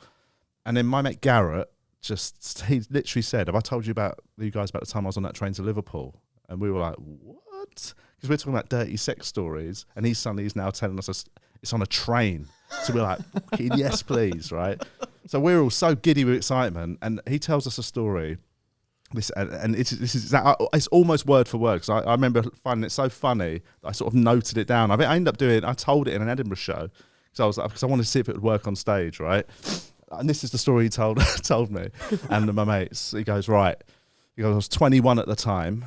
I was at Liverpool. He was studying at Liverpool Uni, and he goes, I was going back after the Christmas break, and I got on a train from London Euston to Liverpool, and it was quite busy. But I was sitting on a table opposite a guy, just the two of us, just on the 4-seater. He had headphones in, did the courtesy nod, but nothing, no chat or anything. Waiting for the train to depart. Just before it leaves, a woman gets on and sits next to me, and she's weird, like she's wiring, a bit awkward, and just the way she's moving is a bit odd. Try and think nothing of it. We set off, and within about 5-10 minutes, she just keeps staring at me, like proper, just eyeballing, not like a little glance, but like staring at the side of my head. And so I was a bit nervous. And when I clocked that other people were noticing it, I was like, something weird is going on. So finally, I sort of looked at her, and she just kept eye contact and just went like this. She sort of told me to take one of my headphones off. So I took one of them out, and she just sort of really bluntly went, "What are you listening to?" Like that. And I said to her, I told her, I don't remember what it was, but I said like the name of the band, and she went, "Oh, I've not heard those. Can I listen as well?" I was like, "What?" She goes, "Can I have one of your earpieces?" So he was so like taken aback. He was like, "Yeah, all right, yeah, cool." That's a bit blunt, but so he gave her an earpiece. They both listened to the music. And then after about a few minutes, she just keeps talking over it, just constantly talking and asking loads of questions. And after about 2 songs, he's like, "This is bullshit. She doesn't want to listen to music. She wants a conversation." So turn the music off, start a conversation, and instantly learn why she wants to chat. It turns out she's just got out of prison that morning. Right, she's been in prison for 3 years on drug charges. Yeah, this is her train home to see her family. And she's quite aggressive the way she talks, and everyone around, the moment they hear that she's just got out of prison and she's now just talking to me, they all just like fucking tune in, man. They're just going to enjoy somebody being really tense. Within 5 minutes of us chatting, she starts talking about sex really aggressively, talking about like, "Do you know what I've missed the most? It's fucking getting fucking fucked." Like, so I'm sitting there sort of just like trying to bat it away like a 21-year-old nervous boy. About 10 minutes more chat. And then she goes to me, she stands up and she goes, "I'm going to the toilet." And she goes, "You coming?" Like that. And so I sat there and I was sort of shitting myself, and I just went, no. And she walked off, like sort of annoyed that I'd said no, like just suit yourself. Like that. She goes to the toilet. And then while she's in the toilet, everyone's laughing and looking at me like, "Good luck, mate." Anyway, she comes back. And when she comes back, she's a bit more sort of wired, to the point where I'm like, I think she's done something in the toilet, so I don't know if it's like crack or whatever. Now she ramps up the sex talk, like proper gets fucking like getting into the nitty gritty of what she likes, and she's just saying it at me like there, and I'm just trying to sort of partake. 15 minutes later, she goes, "I'm going to the toilet again. You coming this time?" And again, I'm like, no, I don't know. I'm all right, thanks. And this cycle happens for about an hour and a half, right? Constantly, her talking to me about sex, her asking me to go to the toilet with her, people laughing at how awkward I am. Anyway, finally the train stops in Runcorn, right? And she gets up, and I think she's going to the toilet again. This time she just walks and she doesn't say a word. I'm like, what's going on there? Anyway, I'm sitting there just having a moment's peace, and then I feel a knock on the window, and I turn, and she's on the platform there. She's looking through the window, and she just gave me this really pleasant sort of wave, as if she was like, thanks for the chat. And then she just went, and the door's shut, and I was like, oh fuck, she's gone. Train pulls out of the station towards Liverpool, and the bloke sitting opposite with his headphones in, who's not said a word the whole time, he's acted like he's had that music on. When I saw him turn it off about 2 seconds into the conversation, takes his headphones off and leans forward. So I leant forward, like thinking he's going to say something, and he just went, mate, do you know who that was? And I was like, no, do you? And he went, nah. That was it. That was the end of the story. Right?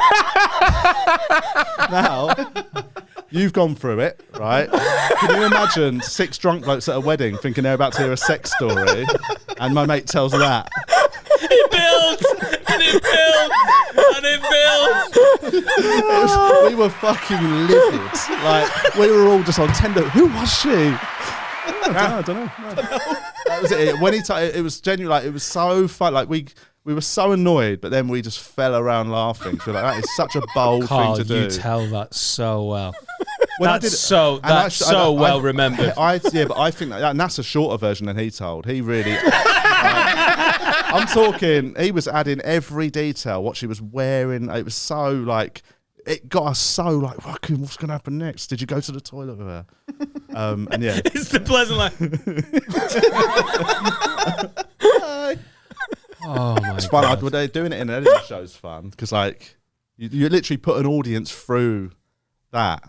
Like it's quite a bold You've thing never to do. seen Carl do stand-up live. There was a You don't even need to see Carl do stand-up just- live just to see how funny he is. Go and look at any of his Edinburgh posters. Just Edinburgh poster. Is it 2018? Yeah. The small head. Small one? head, yeah. Is- We did a couple of small head ones back to back that were really fun. There's not many people that can hold a room like you hold them with such quiet assuredness. Like the way I know for a fact, because I was there. Sometimes doing this podcast, you're very aware of where one of us is going to go next and who. There was a beautiful few minutes there where we were all just on that train with you. And I'm genuinely like, Carl's got that in his stand-up. You forget where you are and you're in. I was on that fucking train. So good. I used to do a Shaggy Dog story on stage that I wouldn't do it in a big club. I used to do it in little gigs and I do it in like tour show and stuff. And I remember doing it at the Comedy Store once. It was a similar format to that. It was one that I wrote. And fuck mate, it was like a 7 or 8 minute Shaggy Dog story with like 3 laughs in the whole thing, but the end was so worth it. I remember one time thinking I'm doing it at the store, and I remember it fucking killed. And afterwards, I remember like sort of Simon in the sound booth was like, I did not know where that was going, mate. But if that had not worked, that would have been bad. That would have been risky.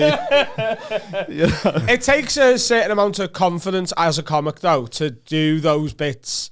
Because, like, Billy Connolly's done that before. Like, he was probably the architect of that, wasn't he? Like, here's my story. The end is worth it. Yeah. I know what I'm doing, and you've all got to trust my abilities as a storyteller. And you know the gigs to do it at as well, like, you know what I mean. If you're doing a rough gig on a Friday night, you can tell what their attention span's like. You know, I probably won't do the 5-minute train story. Yeah, any longer, any nuance, any new, you just sort of sure. Yeah, that's why people slag off Edinburgh. You just got to remember that pretty much every night at the Fringe, you can do those stories. Oh man! If you've got one of those long winding ones that takes a little bit of thinking, it really pads you're out a playing show. to people. If anything, you need 2. I've only got 40 minutes. I'll write a 10-minute story with one punchline. I've seen a couple of shows in Edinburgh where it's the whole show, and it doesn't work. Oh god, that's the worst, isn't it? Oh, it is. Yeah, that's but it's quite fun to take the piss out of that. You know, sort of there is in that sort of po-faced Edinburgh style sometimes of like playing it seriously. That face. And actually, and guys, is when they go, guys, after all, guys, have you ever thought that, guys, what it's all about is, guys, Should be your next tour show. The face a dog makes when it hears its owner on the phone. Like, Just kill off a relative and let's get on with it. And guys, that's when I realised, guys, Yeah. life is, you know, that's when I realise mums die. They do. That's your first one, isn't it? you know what life's all about, guys. 5 stars. Shall we have a break? I think we should. Press the button. Adam, get off your phone. We're going to do a Manscaped ad. I'm reading what they want us to say. All right, we'll crack on. Hello, ho, ho, ho, gentlemen. The holiday season is upon us. And this week's episode, like many others, is brought to you by our partners at Manscaped.com. They've just released a body wash and a shampoo that goes on top of the Performance Package 4.0, including the lawnmower. This is the best in below-the-belt grooming for men worldwide. And with this podcast, you get a bit of discount and free shipping worldwide with the promo code WORD20. They do. They do. Dan's a great help with adverts. You shave your balls, your missus will smoke at a pipe with the face a little bit more often. And she could use it to trim the pum-pum. She can. And there's the weed whacker. You can shove that up your nose. You won't have hairy nose or ear strolls anymore. And her arse. And her arsehole. Shave her arsehole. Shave everything you can possibly find hair on in your house. Shave the cat. You can do whatever you want with the Manscaped Lawnmower 4.0 and you'll get 20% off and free worldwide shipping with the promo code WORD20. In all seriousness, these products are the absolute dog's shaving bollocks and they make a perfect Christmas present. So go and get yourself some stuff right now and enjoy the rest of the episode. Peace. We are back again. The final part. Carl Donnelly Questionable accent there. It is questionable. What? but- Oh, you can tell someone doesn't listen to the podcast. I've listened to it, actually, and I know you're a big fan of a questionable accent. I Guess I who's was actually back? trying to do a Coventry accent, and it's not my fault that I'm bad at it. Coventry. Bombed out Really church. bad. You're off by about Gordon 25,000 I am from the miles. Coventry town. Rico. Arena. The Coventry town is where we live with the family. I'm so sick and tired of working just to be That's retired. really bang out about that one. Is it? What accent is that? Well, Coventry, Except for That's Coventry. Coventry. But where's he travel from? I'm trying to... Newcastle, Newcastle. Under Lyme. Oh, right. Not far. Away from here. Anyway, would you... Carl, Yes. just before we get into the old have a words, that's why we named the pod, Yep. I'm going to give you the choice, sir. A stand-up-y question, or would you like a Christmassy question? I think Christmassy. Fuck stand-up. Fuck stand We're not going to up. be able to do it for 6 weeks, so might as well not talk about it. 2 Christmas questions, one from Dylan Graham. Would you rather, for everyone, which Christmas film would you rather wake up in, Home Alone or Elf, and why? So you've got to wake up in one of those worlds. Have you got And I to be the suppose main character? In my head, I'm the bandits as well. I'm thinking, yeah. Not the main Yeah. characters. You've sort No, of... actually, because I would want to be Kevin's dad. Because Kevin McAllister's dad. It's always been discussed, like, what does he do that he can afford that house, That one he Phenomenal. pay for the holiday for everyone? He's up to some dodgy So shit. where are they going? They're going Paris, they're going to Paris on the first one. I've only seen the first one. Home Alone 2's Florida. It's basically the same film, different holiday. Yeah. Isn't there? I saw some funny theory, and it's a joke, but like I think there's a photo of that actor from who plays Kevin's dad. Is in something like The Sopranos, early days as another. Yeah, little he bit is. character. He's And the joke, he's the the bad joke was cop. that he's actually their accountant. So Kevin McAllister's dad is a mob accountant. That That's how would he make sense affords to the me. house. Oh my god, yeah. I love when he films killed. overlap like that. I know, it's good. There's a Titanic one as well with thingy, isn't there? The Muppets Christmas Carol. The Muppets Christmas Carol. Yeah, It's yeah. the prequel Because to it. Scrooge is the captain of the Titanic. All bullshit, just silly words. Who's the uncle that's awful? He's a wanker. In the Home Alone Hate 2, and it. he's like, "Get out of here, you dirty little pervert, or I'll break your head." And you're like, the reason he's so aggressive is because Kevin McAllister has to get him recorded on Yeah. there saying it. So for later on, when I think, is it the bellboy is in the yeah. hotel in New York, comes in and he goes, "Get out of here, you dirty pervert." But the initial take on it, when the uncle's showering and Kevin McAllister goes in to just grab a towel that his mum told him to, you're like, that uncle is an awful uncle. Yeah. He threatens to smash people's heads in. I had an uncle who hated me. He was Spanish. His name was Jose. And I was once jumping on a bed and he burst in. He hated me so much that like Like, me and my cousin were jumping on a bed, and he burst in. He saw me jumping on a bed, and he looked at me and went, "You little piglet." Like, it was one of the worst insults I've ever had aimed at me. And yeah, it was horrible. It's a little pig. Yeah, I know. A little piglet. Tiny micro pig. Can I just say I'm very closely affiliated to Little Piglets at the moment? Get your ass out. Why? Because I have a tattoo of a dead piglet on my bum cheek. Why have you got that? Well, I'm happy to explain, Carl. Like He killed a pig. On a farm. For what I was a purpose? farmhand. How old were you when you killed a pig? 17. I tried to humanely end the life of Runty the pig. Yeah.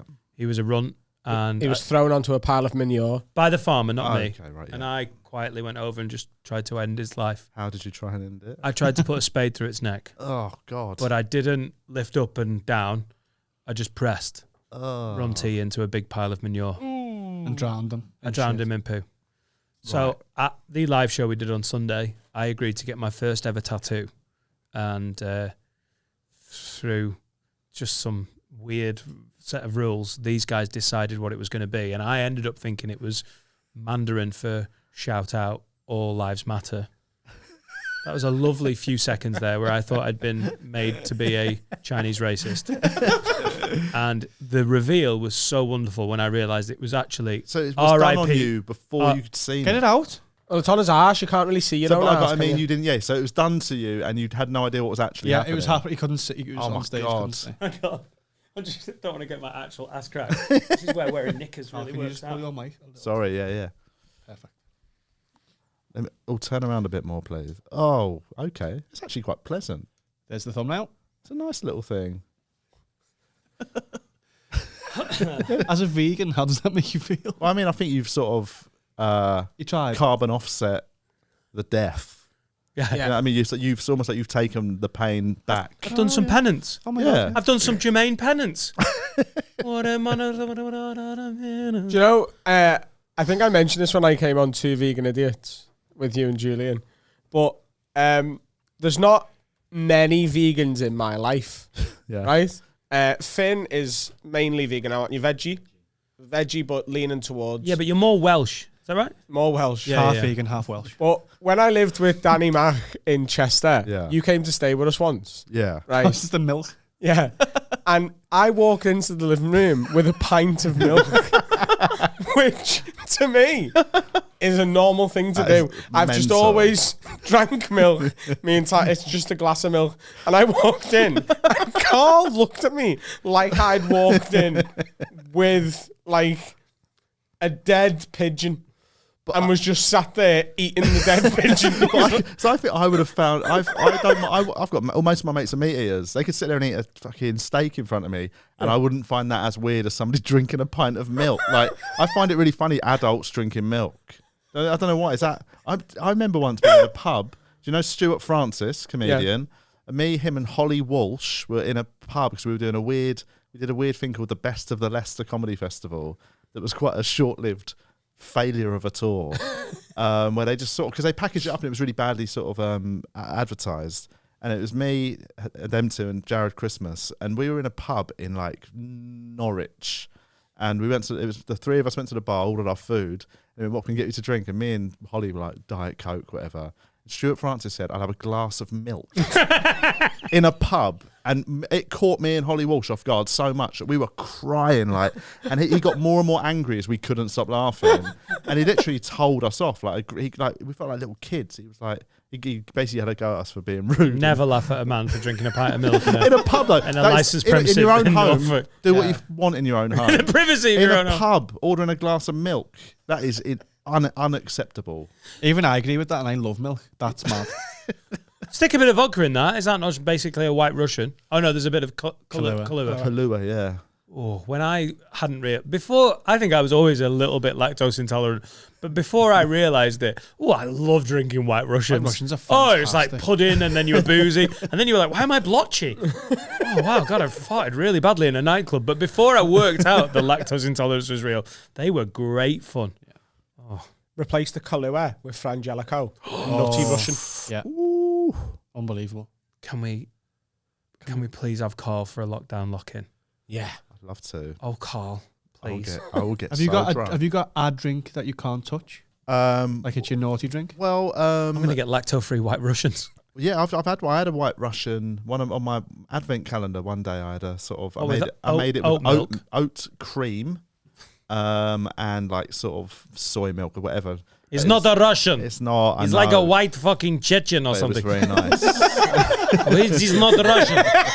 This is white fucking Uzbekistan bisexual. Yeah. It feels like a real piss take on the Russian name, innit? Just like, yeah, can I have a vegan version, please? Have you not got a naughty drink that sends you over the edge? Not sends me over the edge, but like there's ones like Sambuca. I have a visceral reaction to the smell of it.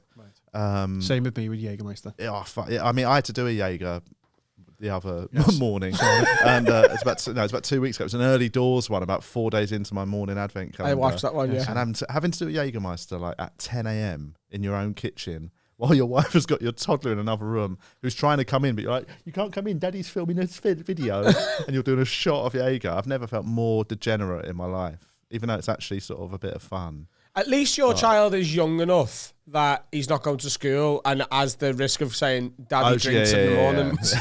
Daddy drinks in the morning. My daughter on Monday morning went, Daddy, have you got a tattoo? Oh, no. I was like, yeah, on your bottom. Yeah. Did you show She it? goes, what is it? And I went, it's of a little pig. She went, great. Like, she's old enough that that's going in and doing some damage. Yeah. Grown-ups always get tattoos on the bums just randomly on a Sunday in December. That happens. Yeah. Have you got a naughty drink, Dan? Have I got a naughty drink? A drink you won't drink because it's made you an arsehole. It's the bad one. Ooh, well, gin. Enough gin disagrees with me because it makes That is your drink as well. I like gin. I have the worst teary hangovers. I've told this story on a past pod, but I cried while watching a Macmillan's advert, and I was so hungover. Adverts are the ones that get you when you're hungover. They were like, call this number and make a donation. I was like, I rang, and as she was like, how much? I was like, I need to want to set up a direct debit to Macmillan. She was like, it's so generous. It was £5, all right. I was like, I can afford more. And then she was like, 10. I was like, if I'm honest, it could be 20. And I was weeping. So gin makes me too sad, really, to go crazy drunk on it. Have you seen a CBeebies show called Bluey? I thought because you got kids. I bought yes, some mate. gifts this year. Yes, it's for not Australian, isn't it? It's the most amazing kids like cartoon, but it's made like for the adults as well. There's a Chilean Bandit. The mum and dad are such great characters. But there's some episodes that are so sort of they've got a sad bit that a few times this month where I've had a little bit of a hangover. I've watched it with my daughter, and she's there 18 months just smiling because it's a little dog. And then it gets to the end, and I do one of them sort of, them sort of cry noises where you're trying to hold it in. And yeah, you just do a sort of, and like she just looks at me like, "What's that?" I'm like, "I'm fine." And it's just it gets you, it catches you in a moment. Yeah, it's like all Disney films. If you can watch them on two levels, like you can watch Up with a child, and they're like, it's about balloons and a granddad in a house that flies. Yeah, and there's also that montage where they can't have kids and he loses his wife. I watched that on without my own. a word being spoken. You're like in a fucking theatre crying. Well, I watched it in a cinema on my own in Bristol, and I had hours to kill, and it was on, and it was all families. I'm talking, it was like an afternoon on a Sunday or something. So it's just loads of families and their kids, and I was sitting as a grown man on his own, just crying at the loss of his wife. Yeah, it's brutal. Home Alone. So Home Alone. What was the other? Forgot about that. Elf gets some shit, but it's such a fun watch. It's one of the best. I think I would prefer to watch that than Home Alone. I think it's a better, funnier film. What about Home Alone 3 though? The one that no one gives a shit about. Is that the one he's not in? Is he not in it? No, he's Tolkien's not in it. Kid with the little bowl head. Much better actor. Home Sweet Home Alone is the new one that came out like last year with Aisling B in it. And That's this year, isn't it? Is it this year? Or do you think It's only it's just is come it, out. is it only Yeah. just come out? Is it a remake, or is it like does it follow on in the canon, whatever they no, say? it's not a remake. It's a Right. yeah. But it's acting as if It's not too Home bad. Alone 1 doesn't exist. Right. No, it does. No, it's not. No, it's not. Buzz from Home is the grown-up policeman in Home Sweet Home Alone. Yeah, it's all linked. Oh, so wow. your girl, that's my favorite fact about Home Alone, is that is it Chris Columbus, the director who did the first Harry Potter? He did so much with his life. Buzz, he did. Who do you think that is? You know, he discovered the Americas. Yeah. Yeah. And then he did Home Alone, and then he did Harry Potter. You know when Kevin McAllister's going through the room and he gets Buzz's girlfriend, and he goes, that famous, I love that line, Buzz, your girlfriend, woof. They were like, oh, we can't have an actual picture of a girl. So I think they basically got Christopher Columbus's son to dress as a girl. So that picture of the ugly girlfriend is like the director's son dressed as a girl. I like it. Home Alone shit. Right. It's not shit though, is it? Only because I didn't watch it when I was little, and I watched it as an adult, and I'm like, this is garbage. I haven't got the nostalgia that you have. Right. But I even think objectively, I think you're being a little harsh because I don't think it is garbage. I don't like slap. I think Home Alone's good, but Home Alone 3 is just, it's better. And I know we've done it 5 times on the podcast now, and I know it's not the most popular opinion in the world. It's not my fault, other people. What's the film? What's your go-to film to get you in the Christmas mood? Mine's Muppet Christmas Carol. That absolutely gets me there. Mine's a bit of a wet one, but it's A Wonderful Life. I've still never watched it. Well, I'd never watched it until about 5 years ago. I went to see it in the cinema, like on your Christmas own. Eve. Loads of families. Are you all right? But it was one of them films. You know, like some old films hold up, and some old films you end up watching me like that is dog shit. Do you know what I mean? Like it doesn't. It's just nostalgia. But it is so good, and it is a real tearjerker. Have you watched It's a Wonderful Life? No, my man's Harry Potter 1. I know that's not really one, but no, it's exactly what my brother-in-law said the other day. I was like, let's put on a Christmassy film. He was like, can we put Harry Potter on? It is. Harry Potter is like Christmassy to me. Is it Christmassy? No, but it's not. But it's got a Christmas feel to it. It's always on at Christmas. Yeah. Right, okay. It's like ITV arranged a deal with Warner Brothers and were like, we will only play this in December. And there's Christmas scenes in it. ITV, it's like ITV2 like had a period where American Pie and The Bourne Identity back to back every night. 9 o'clock to 11 o'clock, Tuesday to Thursday was the Bourne Identity window, and it was just you'd get home, you'd watch it in bits. You'd watch it all out of like a Quentin Tarantino version, just all jumping around. The Tarantino cut of the Bourne trilogy. Over the course of 3 days, you'd get the film, but and the 40-year-old virgin as well. Yeah, you fucking loved that one. And another period it was about 10 years ago. They had a period where it was Van Helsing was on 3 times a week, and it's such a crap film. Have you seen it? Yeah, it is. It's a vampire crap. Yeah. I used to do a bit on stage, which was true about me dad having like no brain to mouth filter. That's how I packaged it as a stand-up routine.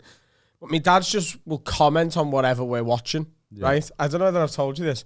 We're watching The Bourne Identity. This is years ago, right? And if you don't know the plot of it, anyone watching, he's a spy found at sea, isn't he? With like bullet holes in his back.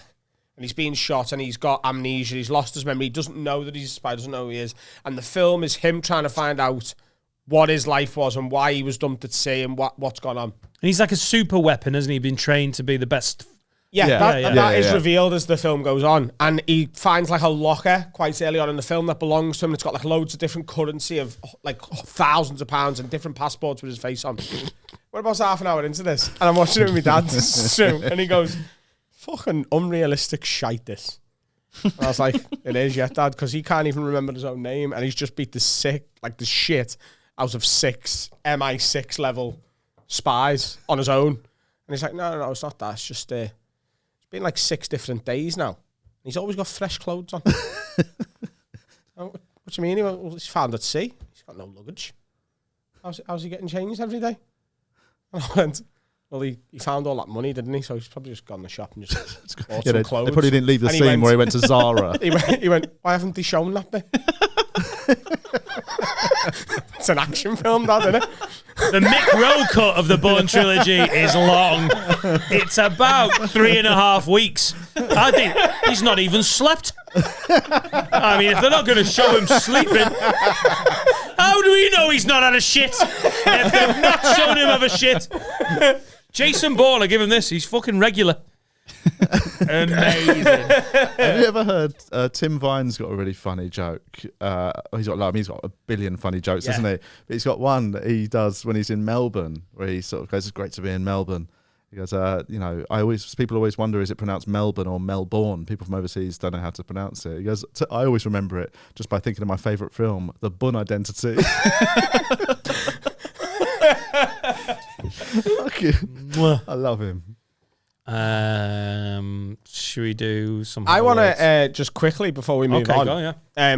I mentioned there because I always ask our guests now before they come in whether they've got any unpopular opinions. Because well remembered. Your wildly unpopular opinion about Idris Elba got quite a lot of flack. Which I actually mostly agree with. I think he's a bit of a one-shot wonder with The Wire. And we mentioned it at the live show, and in the room, I had about 70% of that Maybe room. it's not unpopular then? Do you know what he just used watched to be? Harder They Fall, though. I've not. On Netflix. It's a black western. I've seen the thing. It looks good. He's pretty good in it. It's very hammed up. Have you seen Cats? Style. No. Watch Cats if you want to see. another black If you want to western. watch Elba out of his depth, watch him in a musical production. I don't understand how you can fuck up Shere Khan. He's an evil tiger, not a naughty cunt. Oh, yeah. Raw. What do you think? awful. Hang on, Luther's all right. Luther's good. He hates Yeah. it. I think it's brilliant. I like it. I don't love it, but I like it. And I think Silly he's good in it. bollocks. Silly bollocks. They don't even show him sleeping. From before. Do you know he used to be a doorman on Caroline's Comedy Club in New York? And he was once Dave Chappelle's weed dealer. Really? I like him a little bit more. Pretty now. good. I genuinely do. Yeah. I Have you got any unpopular opinions? I think my current one is probably to do with vaccines. Okay. Even though Okay. Strap in for Hang on. demonetisation. just to clarify, I'm for them. I've had bore. both of mine, and then I got COVID, and I wasn't badly affected. But I'm not. There's a lot of. Basically, I read a thing yesterday about apparently they're going to ban, or they're talking about banning Djokovic from the Australian Open next month because he's not vaccinated. And I've realised I think it's a spectrum in it of people like, there's people it's selfish if they don't get it because they're the ones who are going to get fucked over by COVID. They're the ones that are going to end up in hospital. But there's other people who are like, you're probably all right. You know what I mean? I think people need to be a bit more level-headed about judging anti-vaxxers. Yeah. Each one should be taken as an individual basis. Like, if you're a big fat geezer with diabetes, watching, you're at the University of YouTube every day. You're obliged to take the vaccine. I think you're going to get done, mate. So like, Djokovic hasn't even got a doubles partner. He can't even infect anyone. He's never that close. But he's also he's what is he, 31, 32, elite athlete, multi-millionaire. He's not going to take up a hospital bed, is he? Tennis is like really socially distanced. Even the umpire's 2 meters in the air. It's the way he looks at me. Fucking tennis joke here, lad. Fucking volley this.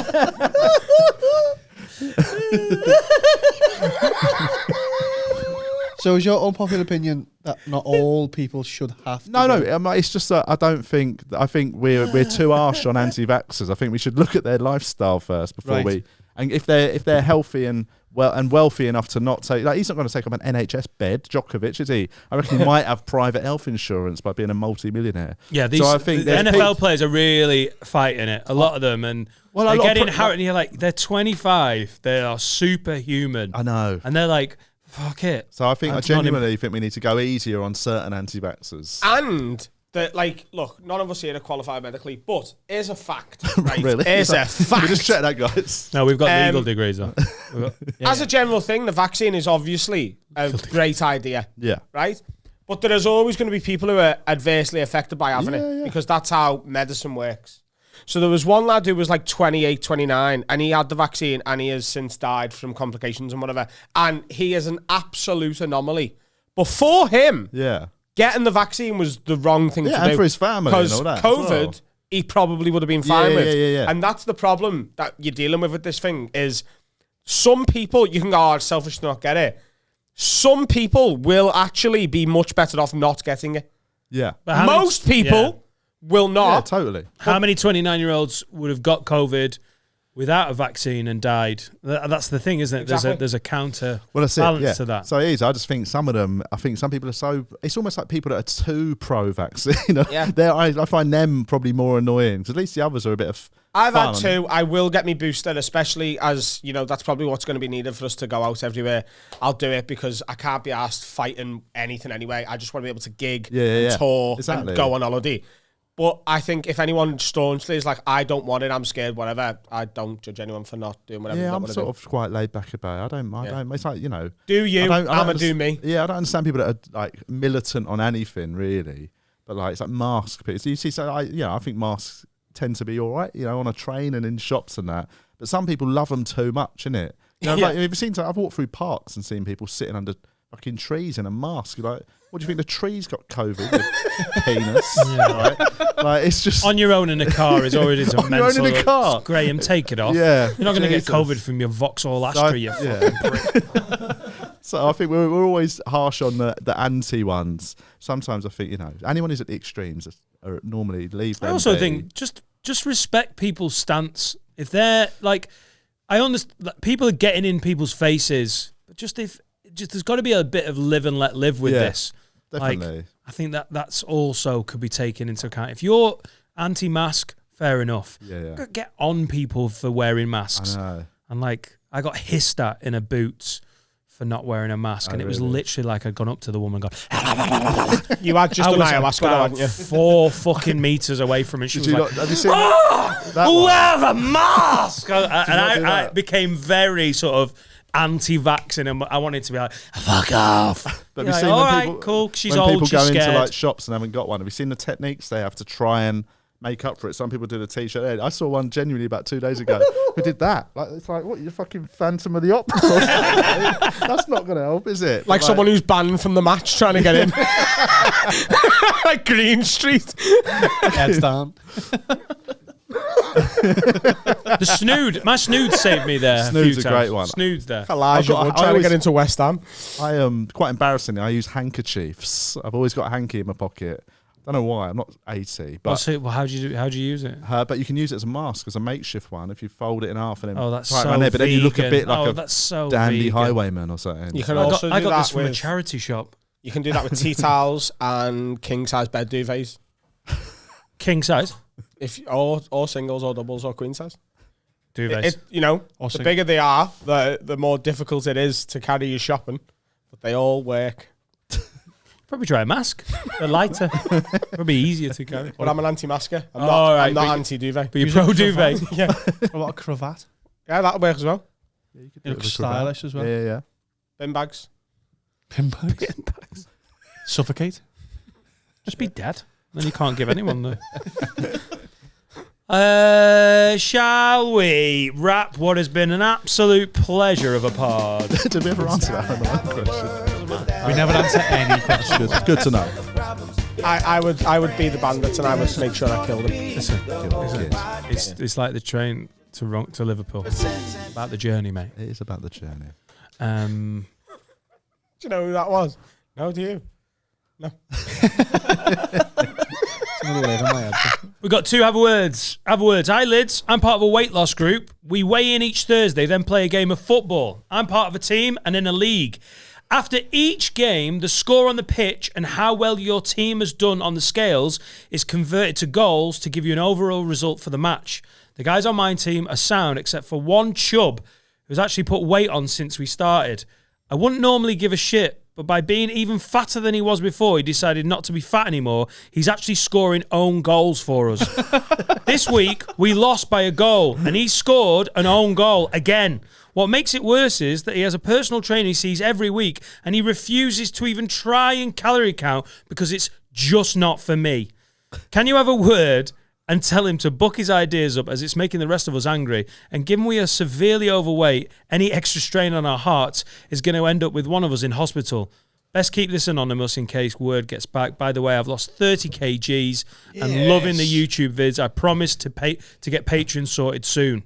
Get it done, lad. 30 Get it kilograms. That's Superb, loads. That's loads. That's £66. What Is that about 5 stone? 5 or 6 stone? Oh, yeah. What, 6 stone, is it? No, it's just under 5 stone. Ooh, 5 stone that would be is- £70. All right. That is him. Smashed £4. it. Well done, off lad. 5 stone. Smashed it. Well done.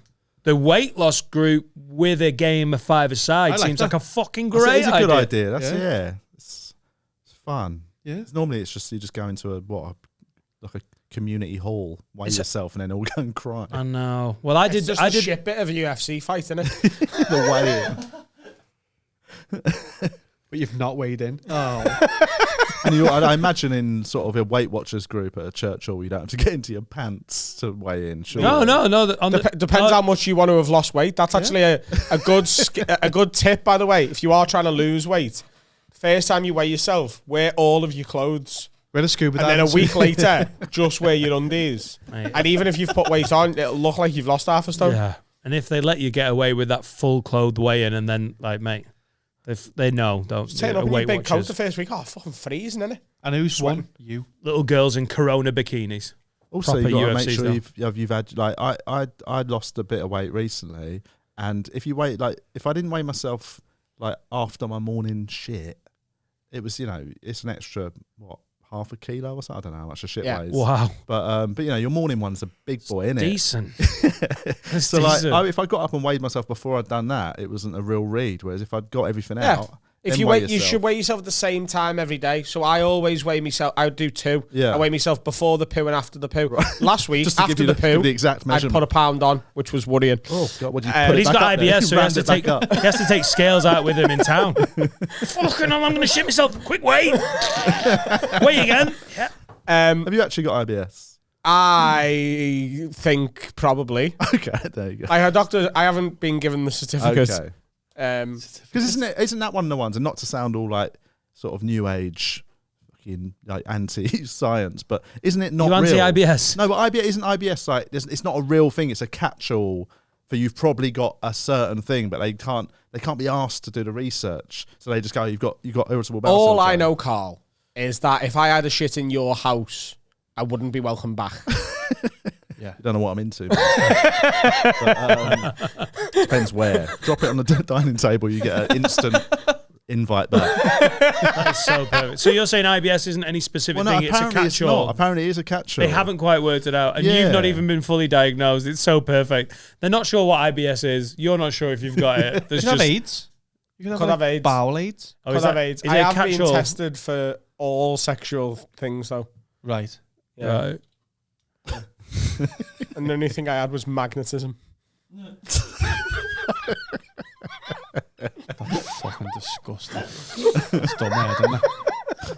Do you think you get quite competitive about 5-a-side? Yeah. Do you think? I think you'd be quite a teammate to weigh in with as well. Like I think I'd end up losing weight knowing that because you lot get very like where the fuck were you? You kept the ball, you fucking pass. Yeah. Imagine if you were also putting weight on and be like, nice one, fatty. Yeah. 2 gold. Yeah, absolutely. I think we'd be great at that. We should do that. Genuinely, I know we're slagging off this. Like, if he's being a lazy cunt, he's being a lazy cunt. But why don't you just sack him off from the team? Yeah. Drop him. How not good is he at doing- footy, though? Is he scoring all the goals? No, I don't think so. That's massive. not He how it scored comes no across. goals. Yeah. It does, if he's scoring all of the goals. I think that would have been said though. I don't think he's a worldie. No. I don't think he's little fat Messi. Was that meant to be fat Lionel Messi or a fat mess? I think you know it was fat Lionel Messi. Right, okay. I was just clarifying. All right, should have gone fat Shaqiri or Shaqiri. Hey. I don't know, mate. I think you just drop him from the team. Yeah, just cut him loose. Transfer You him. can't drop him. He doesn't run the team. The weight loss group runs the team. Just tell him, something. go lad, we've lost again because of you fat cunt. Yeah. And then punch his head in and stab his mother. You'll learn. He'll, We'll have a he'll next get week, the mate. message eventually. I think you just need to be like, lad, look, I'm competitive. You're obviously not. But you are ruining my week. And it's making me very sad. Yeah. And then the thing is, like, score a hat trick and you can eat as much cake as you want. But Yeah. if you're not scoring 3 goals on the pitch, you better not be scoring an own goal on the fucking scales. Yeah. So yeah. So play better or stop eating snacks, you fat fuck. You big fat get. I'd tone those last bits down. Okay.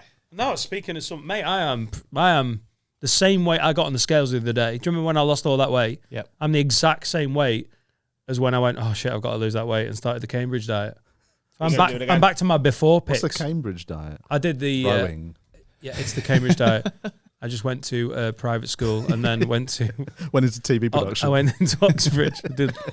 I did footlights and sucked a lot of. Anyway, I'm before pick. Are you going to lose it again? Do you want me Yeah, to be a well, personal trainer? Yeah, no, Why? I know. I'd rather But I've Carl got a was. I think personal Carl trainer, would get so- results. So I could get you. I could just listen to him and then tell him. Just tell stay you one what he class told me. ahead. Just stay one class ahead every week. Yeah. I'll just drive to West Derby and do it. Yeah. No, it's in town. Oh, You it's can do it before. in town. It's further away. I can recommend gastroenteritis. I got that in that? July. It's a stomach bug. Yeah. Where I'd been trying to lose weight and I'd lost about 5 kilograms, about a kilogram a week I was on. I was doing it quite healthily and well. And then I got gastro and I lost 6 kilograms in a week. Sick. So I lost like 11 kilos and it got me Jesus shit Christ. out. It's only 5 stone. Is it about 5 stone? Oh, 5. Just under I 5 know, just under stones. Just under 5 stone. But 6 yeah. kilos And is all it about a was, stone. you just can't eat and you just literally shit and vomit for a few days. How'd you get it? I don't know. I think it is a virus. So it's like you get it off shaking hands with some dirty bastard who's like, got I it. just have you in today, Carl. Licking each other's hands. But yeah, that's the trick. I don't know. I mean, they should. Some back I do street look forward sellers to should food be. poisoning. Like I'm tempted to undercook the Christmas turkey on Saturday. Just try and lose weight. Yeah. Just don't eat it. Tactical illness. Yeah. You'd think someone would have not monetized it legally, but there'd be some illegal way to get like gastro and stuff where someone goes, look, they've got a little petri dish of it. Yeah. Lick that, mate, and you'll be sorted for a week. Hey, there's nothing wrong with a bit of tactical illness, like booking a London comedian in the middle of a pandemic outbreak of COVID in London just before Christmas, so you get COVID and don't have to spend time with your family. It's been a pleasure to have you, Carl. One more word. Anonymous. Wag wag lids. Can you have a word with my fella or me? We recently went away for a few days to a cabin in Scotland with jacuzzi for my birthday. Mama like that. I was hoping for a constant shag fest. We live separately, so this was all for us. We'd have one quickie after the jacuzzi. We had one quickie after the jacuzzi early on in the week. Cut to day 6, my birthday. Each night leading up, I tried to start sex in our usual ways. Nothing. So I thought birthday sex is 100% on. We talked before dinner about a remote control vibrator I was going to wear while out for food that night. We forgot to take it with us. So when we got back, I got into bed completely naked. He says he's too hot to do anything, so I put a fan on. Long story short, I give myself my own happy ending with the vibrator next to him in bed while he is awake. He doesn't do anything. Am I being too touchy, or does he need to get his shit together and fuck me? Tar lids, once again, from one of our lady lids. Absolutely. I mean, beautiful. she needs to get rid. Surely that's the cut and dry of that, isn't it? Are you going straight to... Cut him loose. I absolutely... Do you know why I love that? It's just so beautifully put. He said he was too hot. I put a fan on.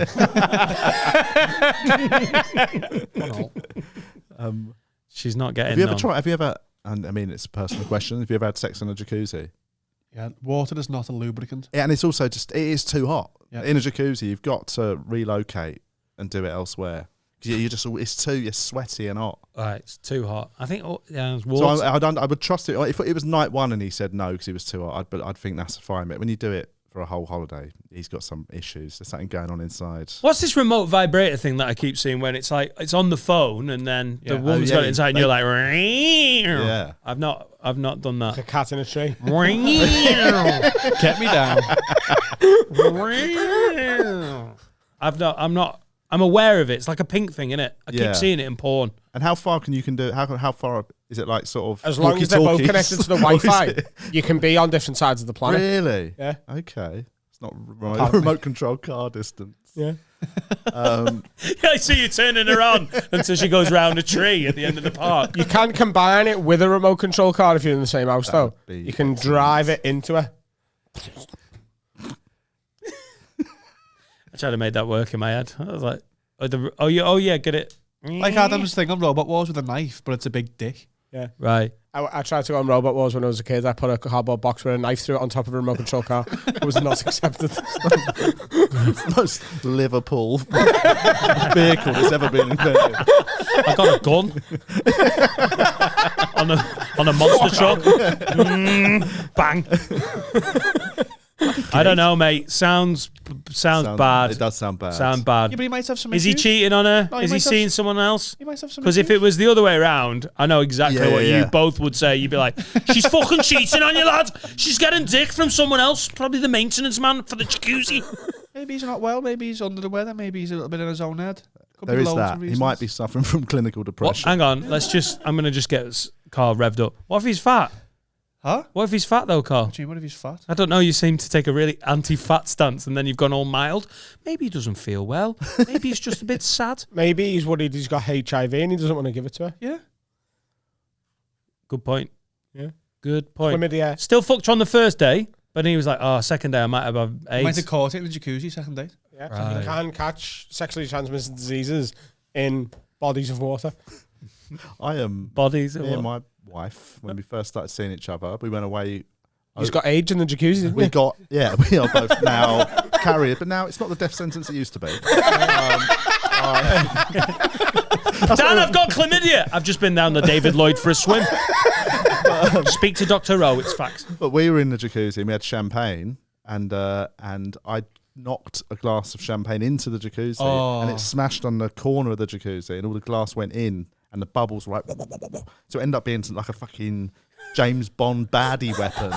So we're both in the jacuzzi with glass flying everywhere. We had to jump out, and it was an Airbnb. So I literally had spent the next day just picking up bits of glass from the jacuzzi so we didn't kill the next people. Yeah, it was a real mood killer when you suddenly just trying to get it on, and suddenly it's like Just get this glass out of the jacuzzi and then. Yeah, I don't know. If your missus If she's is not on the happy, bed, fuck 'em off. no, is on the bed naked with a vibrator going, please bang me, and you're like, oh, it's a bit warm. So it is a like, come on, triple red, isn't it? Triple red flag, yeah. Yeah. mate. Yeah. You need to talk to him about it. Yeah. So Communication is key. we're having a word with you, I suppose. Talk to him. Sit him down, right? And say, look, Get on me. you're not banging me enough or good enough when it's happening. It needs to improve and be more frequent now, unless you've got something going on. And we'll In get which it- case, I'm here to listen. And depending on what it is, we will continue and I will support you either as a friend or a lover. So fucking beautiful. Nice. Do it. Really nice. Dude, that's good. Really, really nice. And if he says no, Shagger's best mate. Yeah. Carl, it's been a pleasure. Thanks. Been lovely, guys. Where can we find you and the Two Vegan Idiots stuff online? It's just on podcast apps. From all good outlets. All good outlets. And we have started putting them on YouTube now. And yeah, it's called you can type TVI. So we sort of abbreviated it because the vegans started putting people off. Yeah. So it's called TVI, and it's just me and Julie and Dean having a laugh. We were on it in the Yeah, it's lockdown, not, weren't we? it's not a vegan podcast, is it? we It's never not about... we never talk about veganism. It's Even just though the fact that you're both vegan, that's the just title. we both happen to be vegans. Yeah. But we never talk about it on there. We just get guests on, and basically it's me trying to have an interview with a guest while Julian ruins it. Julian's That's so how it funny, works. He's though. one of the funniest people on earth. I'd hate to be him. Like he's like, Julian Dean is like what people think comedians are like. Like, you know, people who think, oh, you must just be making jokes all the time. And actually, most of us flit in and out of. We can be very serious as well. Julian has just got an inability. He's properly on at all times to his detriment. Like he just has to say it's like Tourette's. If He's he got to sees say a joke. one-liner, Oh, and some of his one-liners are so unreal. funny. So it's basically that. I tend to try and conduct an interview while Julian just disrupts it. It's just reminded me, I did Dan Nightingale's in the House, an episode. I went to his flat in London and we tried to do it. And he was the hardest guest I'd ever had on while still thinking he was funny. It took us 2.5 hours. I usually recorded for an hour. Yeah. It took us about 2.5 hours. We had to stop so much. I had to edit so much out because he was just so mental and like it was so funny. He is funny, Very funny. but in a really like that ayahuasca trip. Like you wouldn't want to be that ayahuasca trip. But it's brilliant. I've been a guest on it as well. We were on it together during the Yeah, it was first great lockdown. fun. I came to your house pre-lockdown and we did one. Check it out. Social medias at Carl Donnelly. Yeah, and I'm sort of starting to get a bit better here.